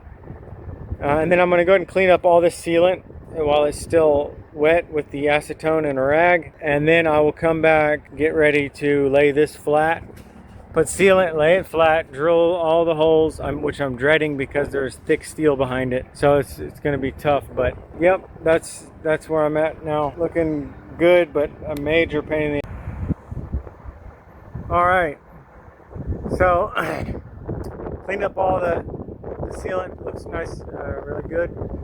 So the next step is to rivet the top line. So what I did to bring the sheet in was the same thing I did to bring the drip rail in, which I didn't show that, so I'm showing it now. So I have it around and then it's hooked onto that side. Now over here where the drip edge is, I had to connect it all the way the bottom of the bus and at the bottom of the bus on the other side. So I had to use two straps together. But now I tightened it, and what that does is, you know, you gotta have something where you want it to push in, something that sticks out, so that when you tighten it, it pushes it in, right? I tightened it, and I just made sure not to. I was checking to make sure I didn't bend my drip rail, right? But tightened it down enough to where I can drill the holes. I have like 1, 2, 3 holes drilled. Now I'm going to squeeze sealant under there, and then I'm going to set those 3, and then I can take the strap off and just start doing the dispersed drilling and riveting, because you know I could start from that end, it's pretty flat, but if I go start there and go across, it could warp the hole, all of it. So I'm avoiding that and kind of doing the dispersed riveting method. Okay, I wanted to use this as an example to show you what goes through my mind when I'm riveting. So I'm going along, and then I see a high spot. I drill at the middle of that high spot, the hole closest to it, and I put a rivet in. And then I go to the next high spot, and I drill and I put a rivet in. And then I go to the next high spot, right? So I'm looking for gaps. Like right there, there's a little gap. Right there, there's a big gap. Right there, there's another gap. So those are the rivets I'm going to go after first, are the ones with gaps. What I don't want to do is rivet bam, bam, bam, bam, and then I'm going to have a huge hump, right? It's not going to be good. So I disperse them, the rivets, to flatten everything, and I'm looking for high spots as I go and doing those first. All right, so I got that corner clamped down so that the glue dries flat, the sealant dries flat, because the upper cap's going around it, so I can't put any rivets or anything to hold that corner down until the front cap is on. So I clamped it so the sealant will dry flat, and I'll just leave those on until I'm ready for the front cap. So the next task is, it's going to be this piece. Okay, it's going to go about there.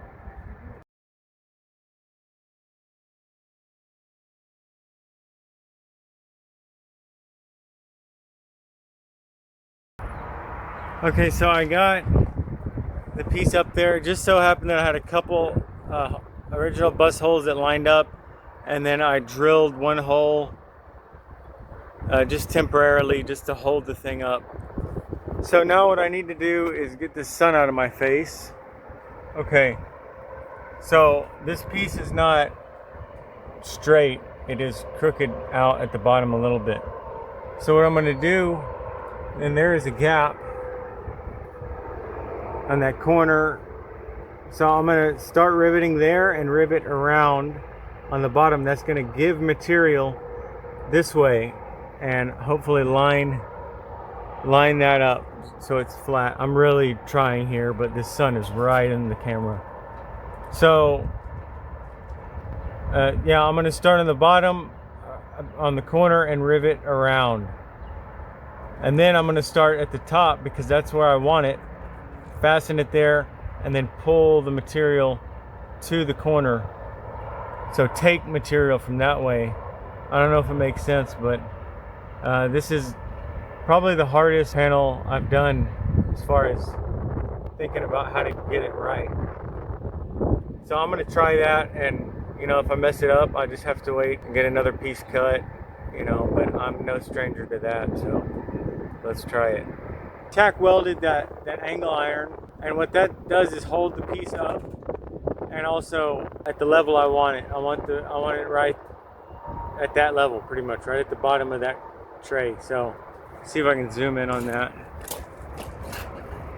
So I just tacked it, and so that's going to hold it in place but also allow it to move, because I need this piece to move. I need this whole piece to move this way and conform around that corner there. I got the corner. So I can still kind of shape that corner by hammering on it from the outside and the inside, I've learned, which I had to do to get the metal pulled out. So I anchored it at the point because that's where I want my line to be. And then I hammered it to push the metal up against the stock bus corner. Now, the reason I couldn't just drill into it and put a rivet and hopefully the rivet pulls the sheet into the cap is because the cap is actually a thinner material than the sheet. So it would actually pull the cap into the sheet and then it would look all messed up. Now the bottom, the tray is thicker than the sheet, so I can use the bottom to pull, to, you know, shape the sheet around the metal. I hope that makes sense. Now there's a gap, a bubble there, but with dispersed riveting, I think that will be okay. It'll lay flat. I'll make it lay flat. And then, so I know I'm just gonna go bam, bam, bam, bam, bam, bam, bam, all the way down. And I have this angle that is holding my piece somewhat. I'll probably, before I go any further over there, come over here and make sure that that looks like it's gonna go where it needs to be, and then I'm gonna trim the excess. You know, when I'm a couple rivets away from the end and there's still a gap behind here, I'll mark a line and trim it. All right, well, I can't believe it, but I've made it to the other corner.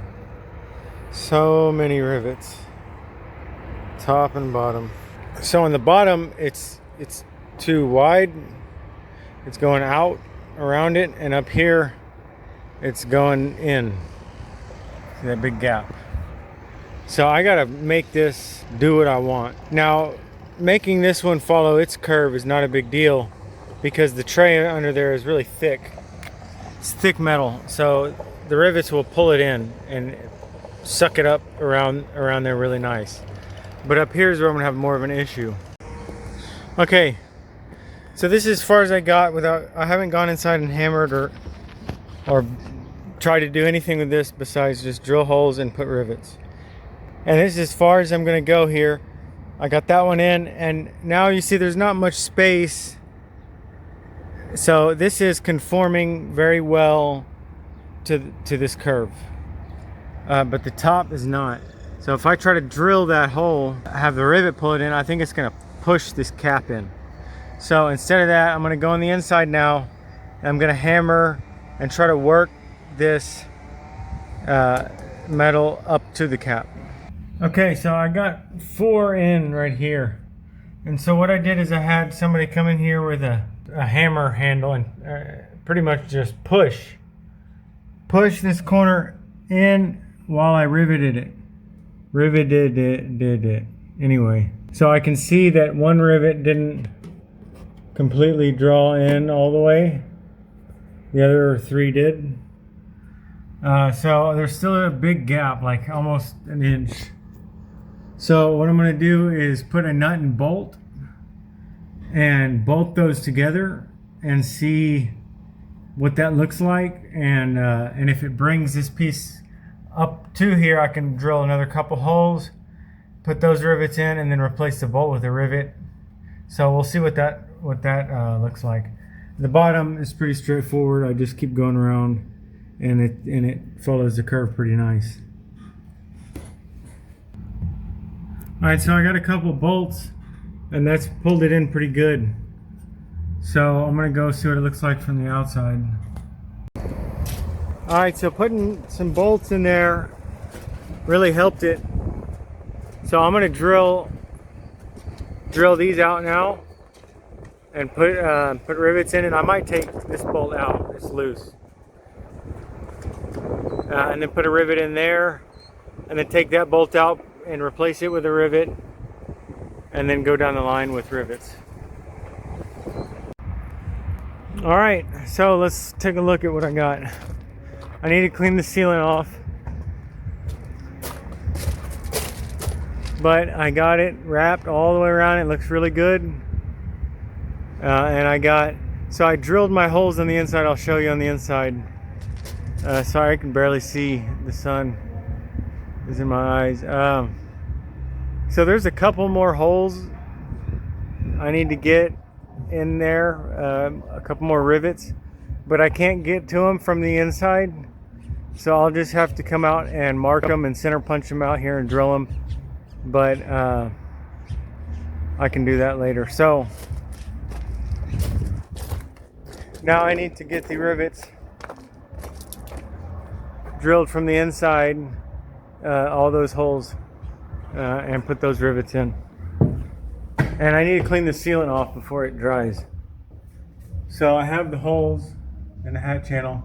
It's gonna come and pop them out. See, there's a couple like I'm not gonna be able to get to, like that one. And I did drill all the way through there so I can get that one. But over here, there's a couple that I can't get to. So I'll have to just mark them on the outside. So I'm gonna do that, drill those from the inside, and just kind of on this one, since there's a bubble, see the bubble, I think it's going to be okay. And the way I'll work with that is start from the middle, do one in the middle, and then do one halfway between the middle and the top, and then do one halfway between the middle and the bottom, and then kind of keep going back and forth.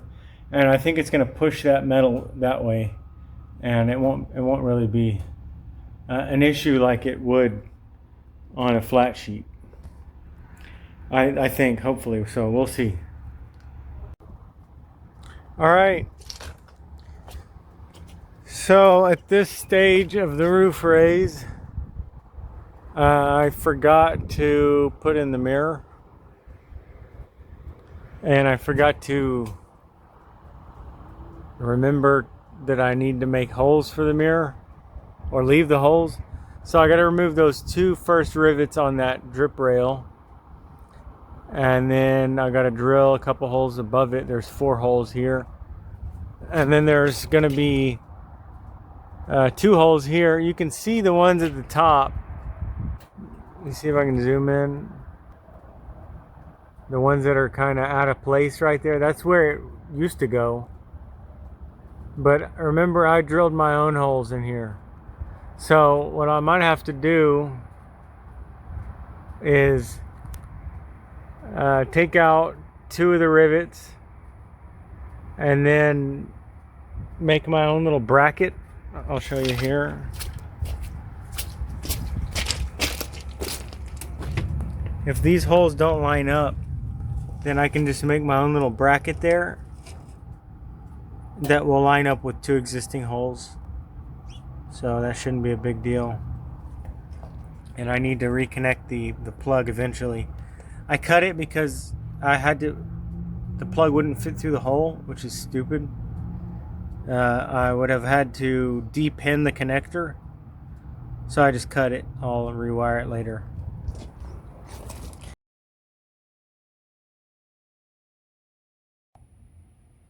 All right, here's the bus. I've made some progress on it. So the bus is back driving. I got the mirror on, taillights wired, all the sheets secured. So on this one, yesterday I just finished riveting that row and I put the rub rail on. So this side is not done.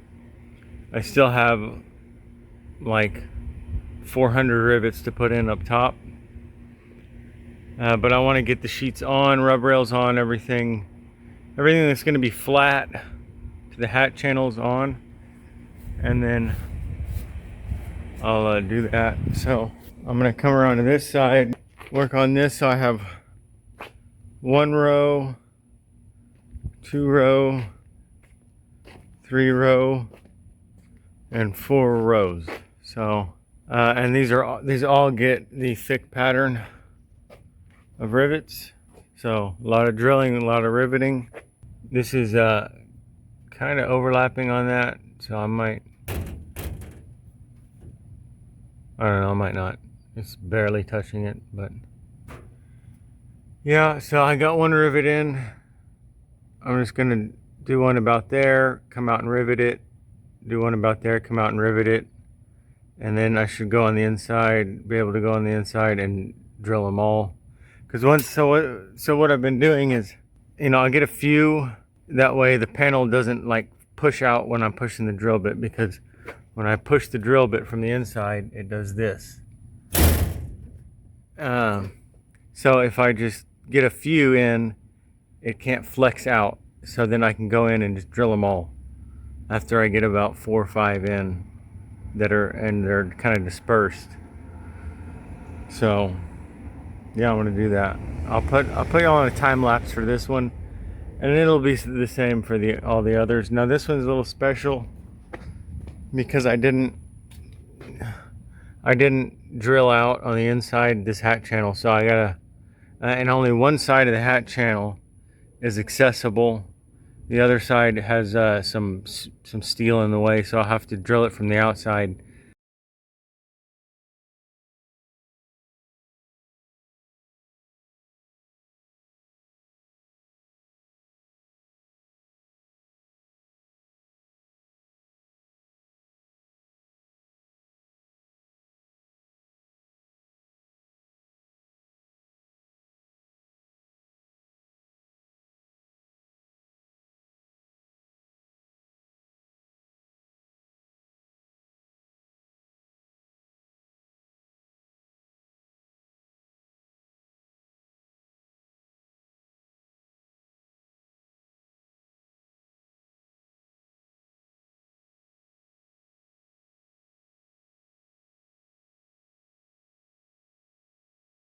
So I'm riveting into the last hat channel. So I got all of these really nice. Get that one done. And this is the last hat channel on the whole bus. It has the sheet metals are getting riveted too. So I'll just take y'all on a walk around. So I got everything up there. Everything up there.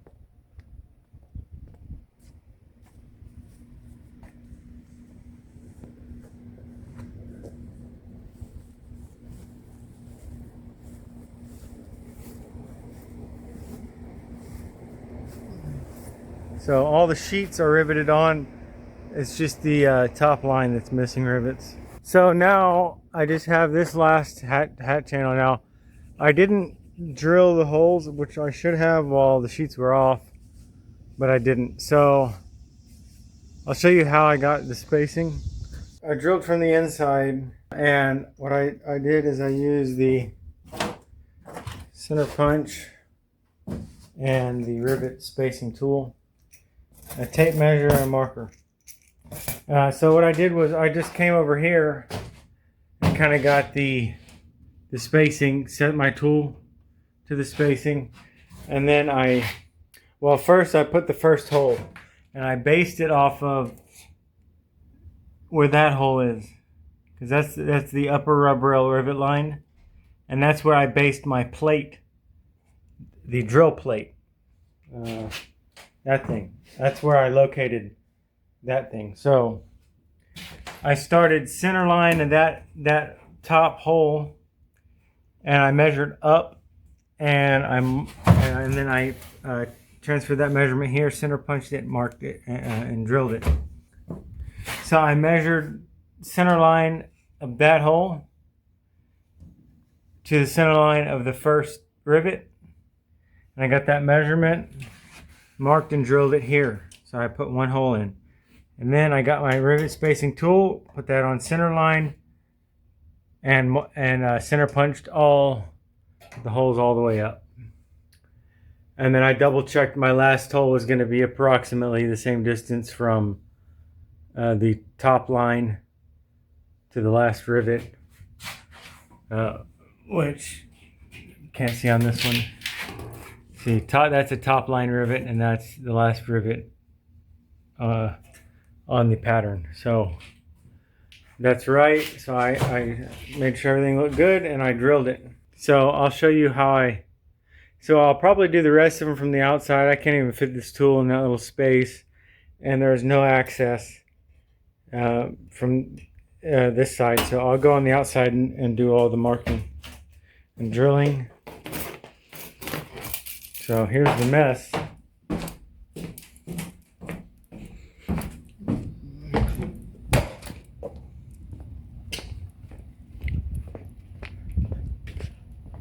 So I'm going to go ahead and rivet in that line, and then I'll come and mark and drill this side, and then I'll put sealant behind everything, and then I'll rivet that in. Yeah. All right, I got that line done. I left the bottom one without a rivet because that's where the rubber rail goes. And there's actually two more holes I'll have to drill. I might drill this from the front. So now I just need to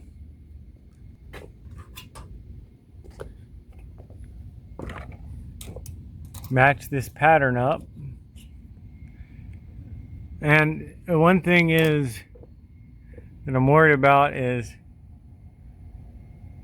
this rivet line you can see is going to line up with that line up there, and it's very close to the edge.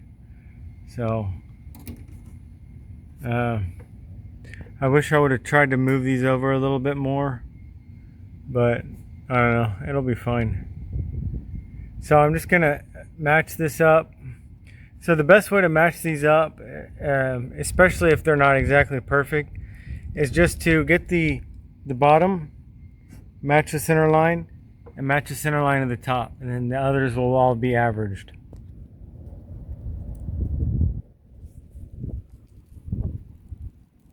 So that's pretty good right there. So now I need to take this,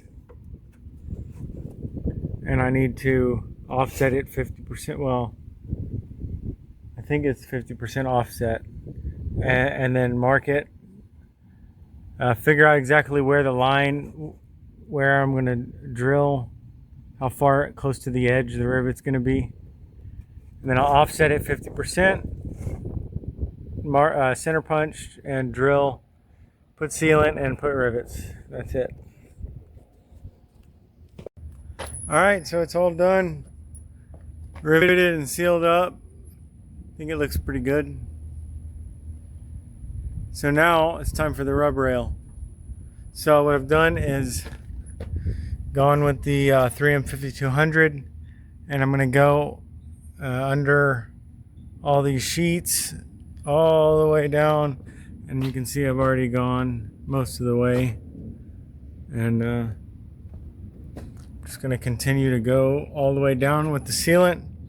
And then I'll also what I've done was I scraped the old sealant that was on here with the paint scraper all the way down, and I'm going to apply a bead on the top side of the rub rail. The bottom doesn't take sealant, it actually has holes, in case any water or anything gets in here, it can drain out.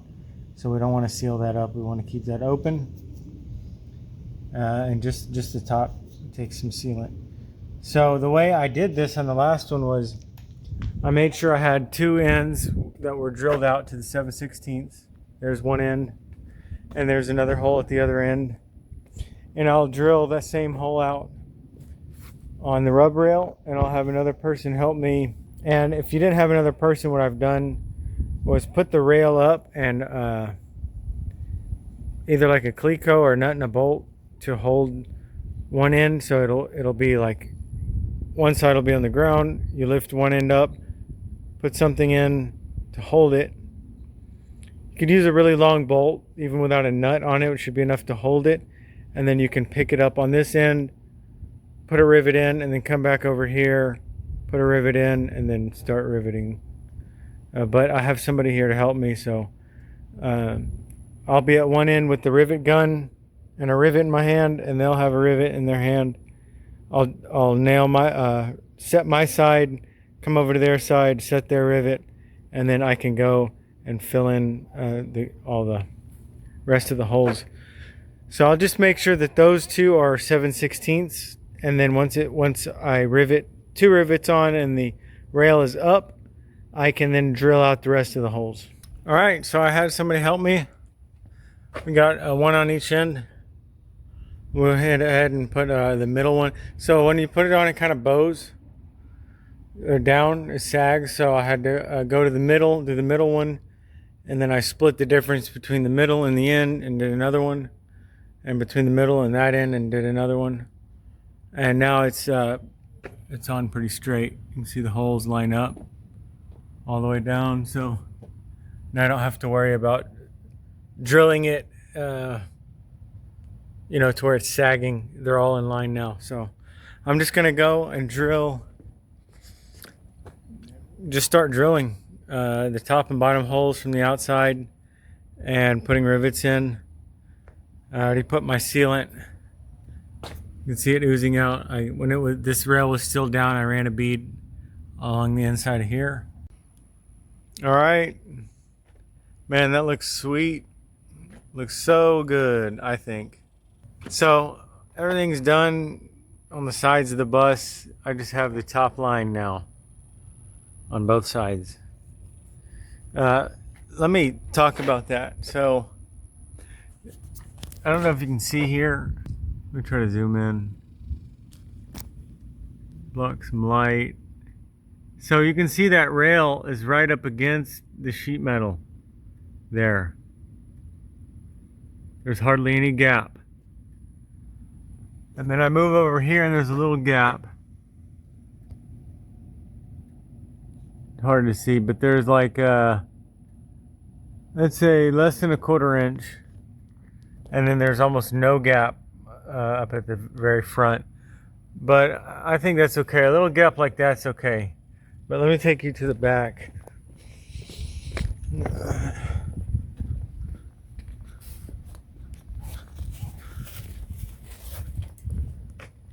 So I have a pretty big gap. I don't know if you can see. You can't really see. Sorry, this cheap phone. I wish I could get some better equipment, and I will eventually. So anyway, I want to pull the drip rail as flat as I can to the body. So I'm going to show you how I do that.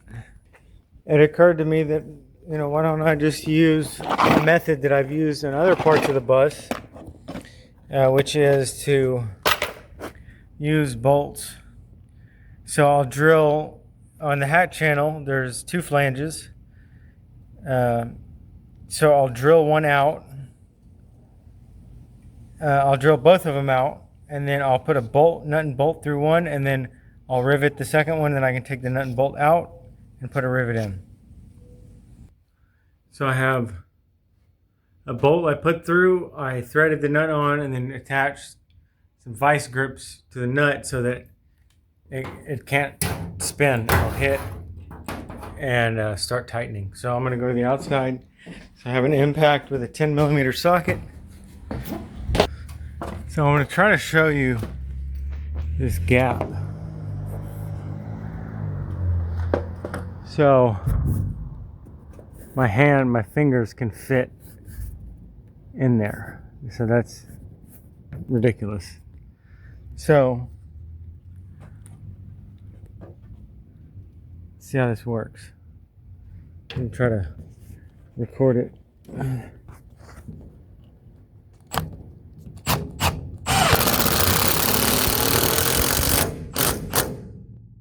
Ooh, that's nice. Pulled it in really tight. So now I'm just going to remount these holes again to make sure if they're not aligned, the rivet will still go in, or I can just try to put a rivet in there. That's fine.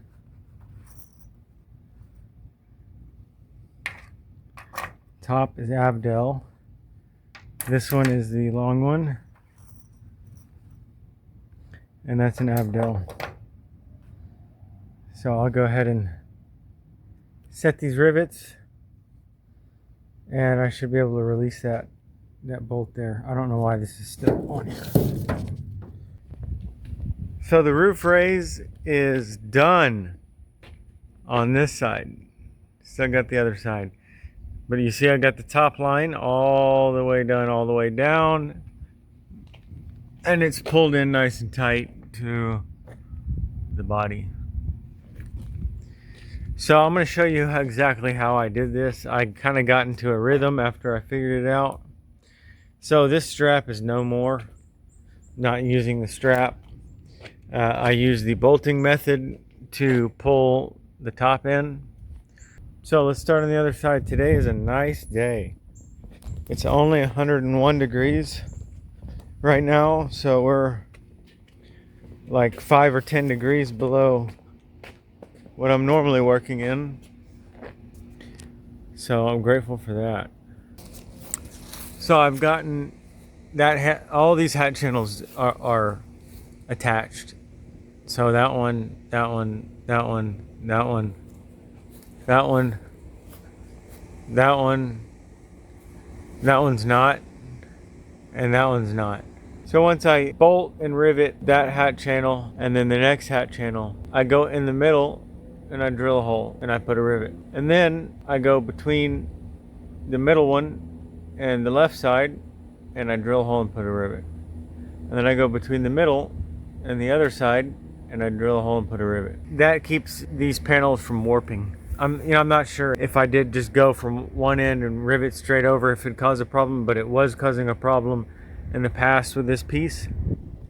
So I'm not doing it that way anymore. I do one end, the other end, the middle between that, the middle between the other side.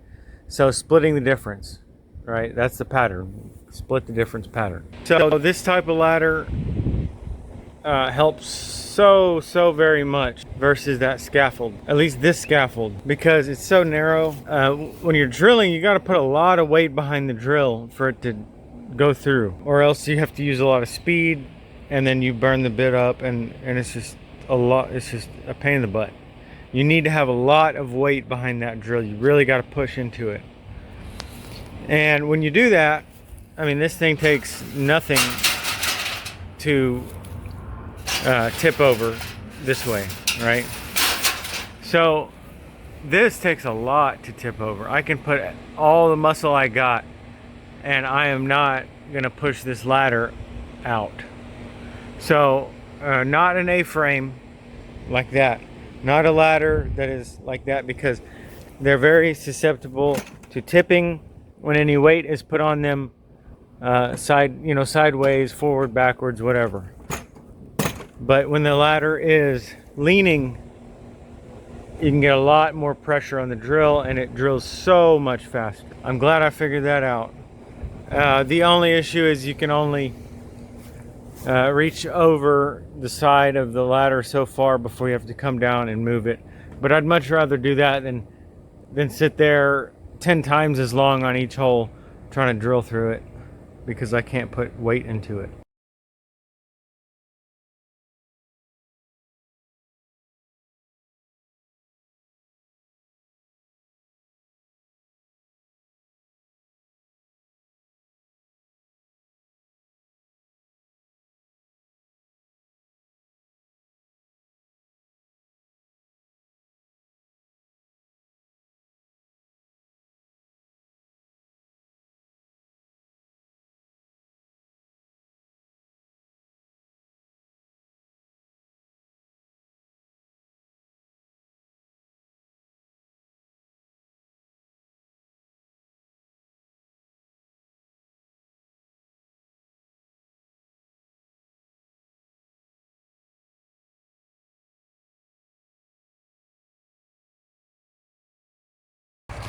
All right, so here is the piece that I took off, that oil can. Okay, so I really hope that my videos can help somebody, at least one person, from having to avoid some of the things that I come across here. You know, I scoured the internet trying to find somebody that could have a scientific explanation of how to not cause these panels to oil can, and nobody really knew how. So I hope that I can find out and give y'all a way, like a known way to do this. What I thought is, you know, it has to go on flat, obviously. So I start from the middle and go out that way and out that way, and then start going down across. And I've even heard that explained on the internet, but that is false. That will not stop oil canning. So as you can see, I have a massive bulge here.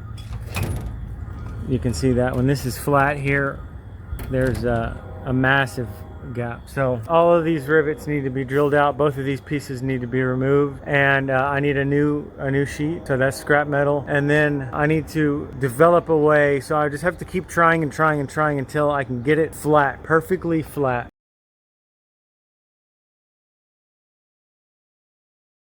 Because this is not acceptable, absolutely not.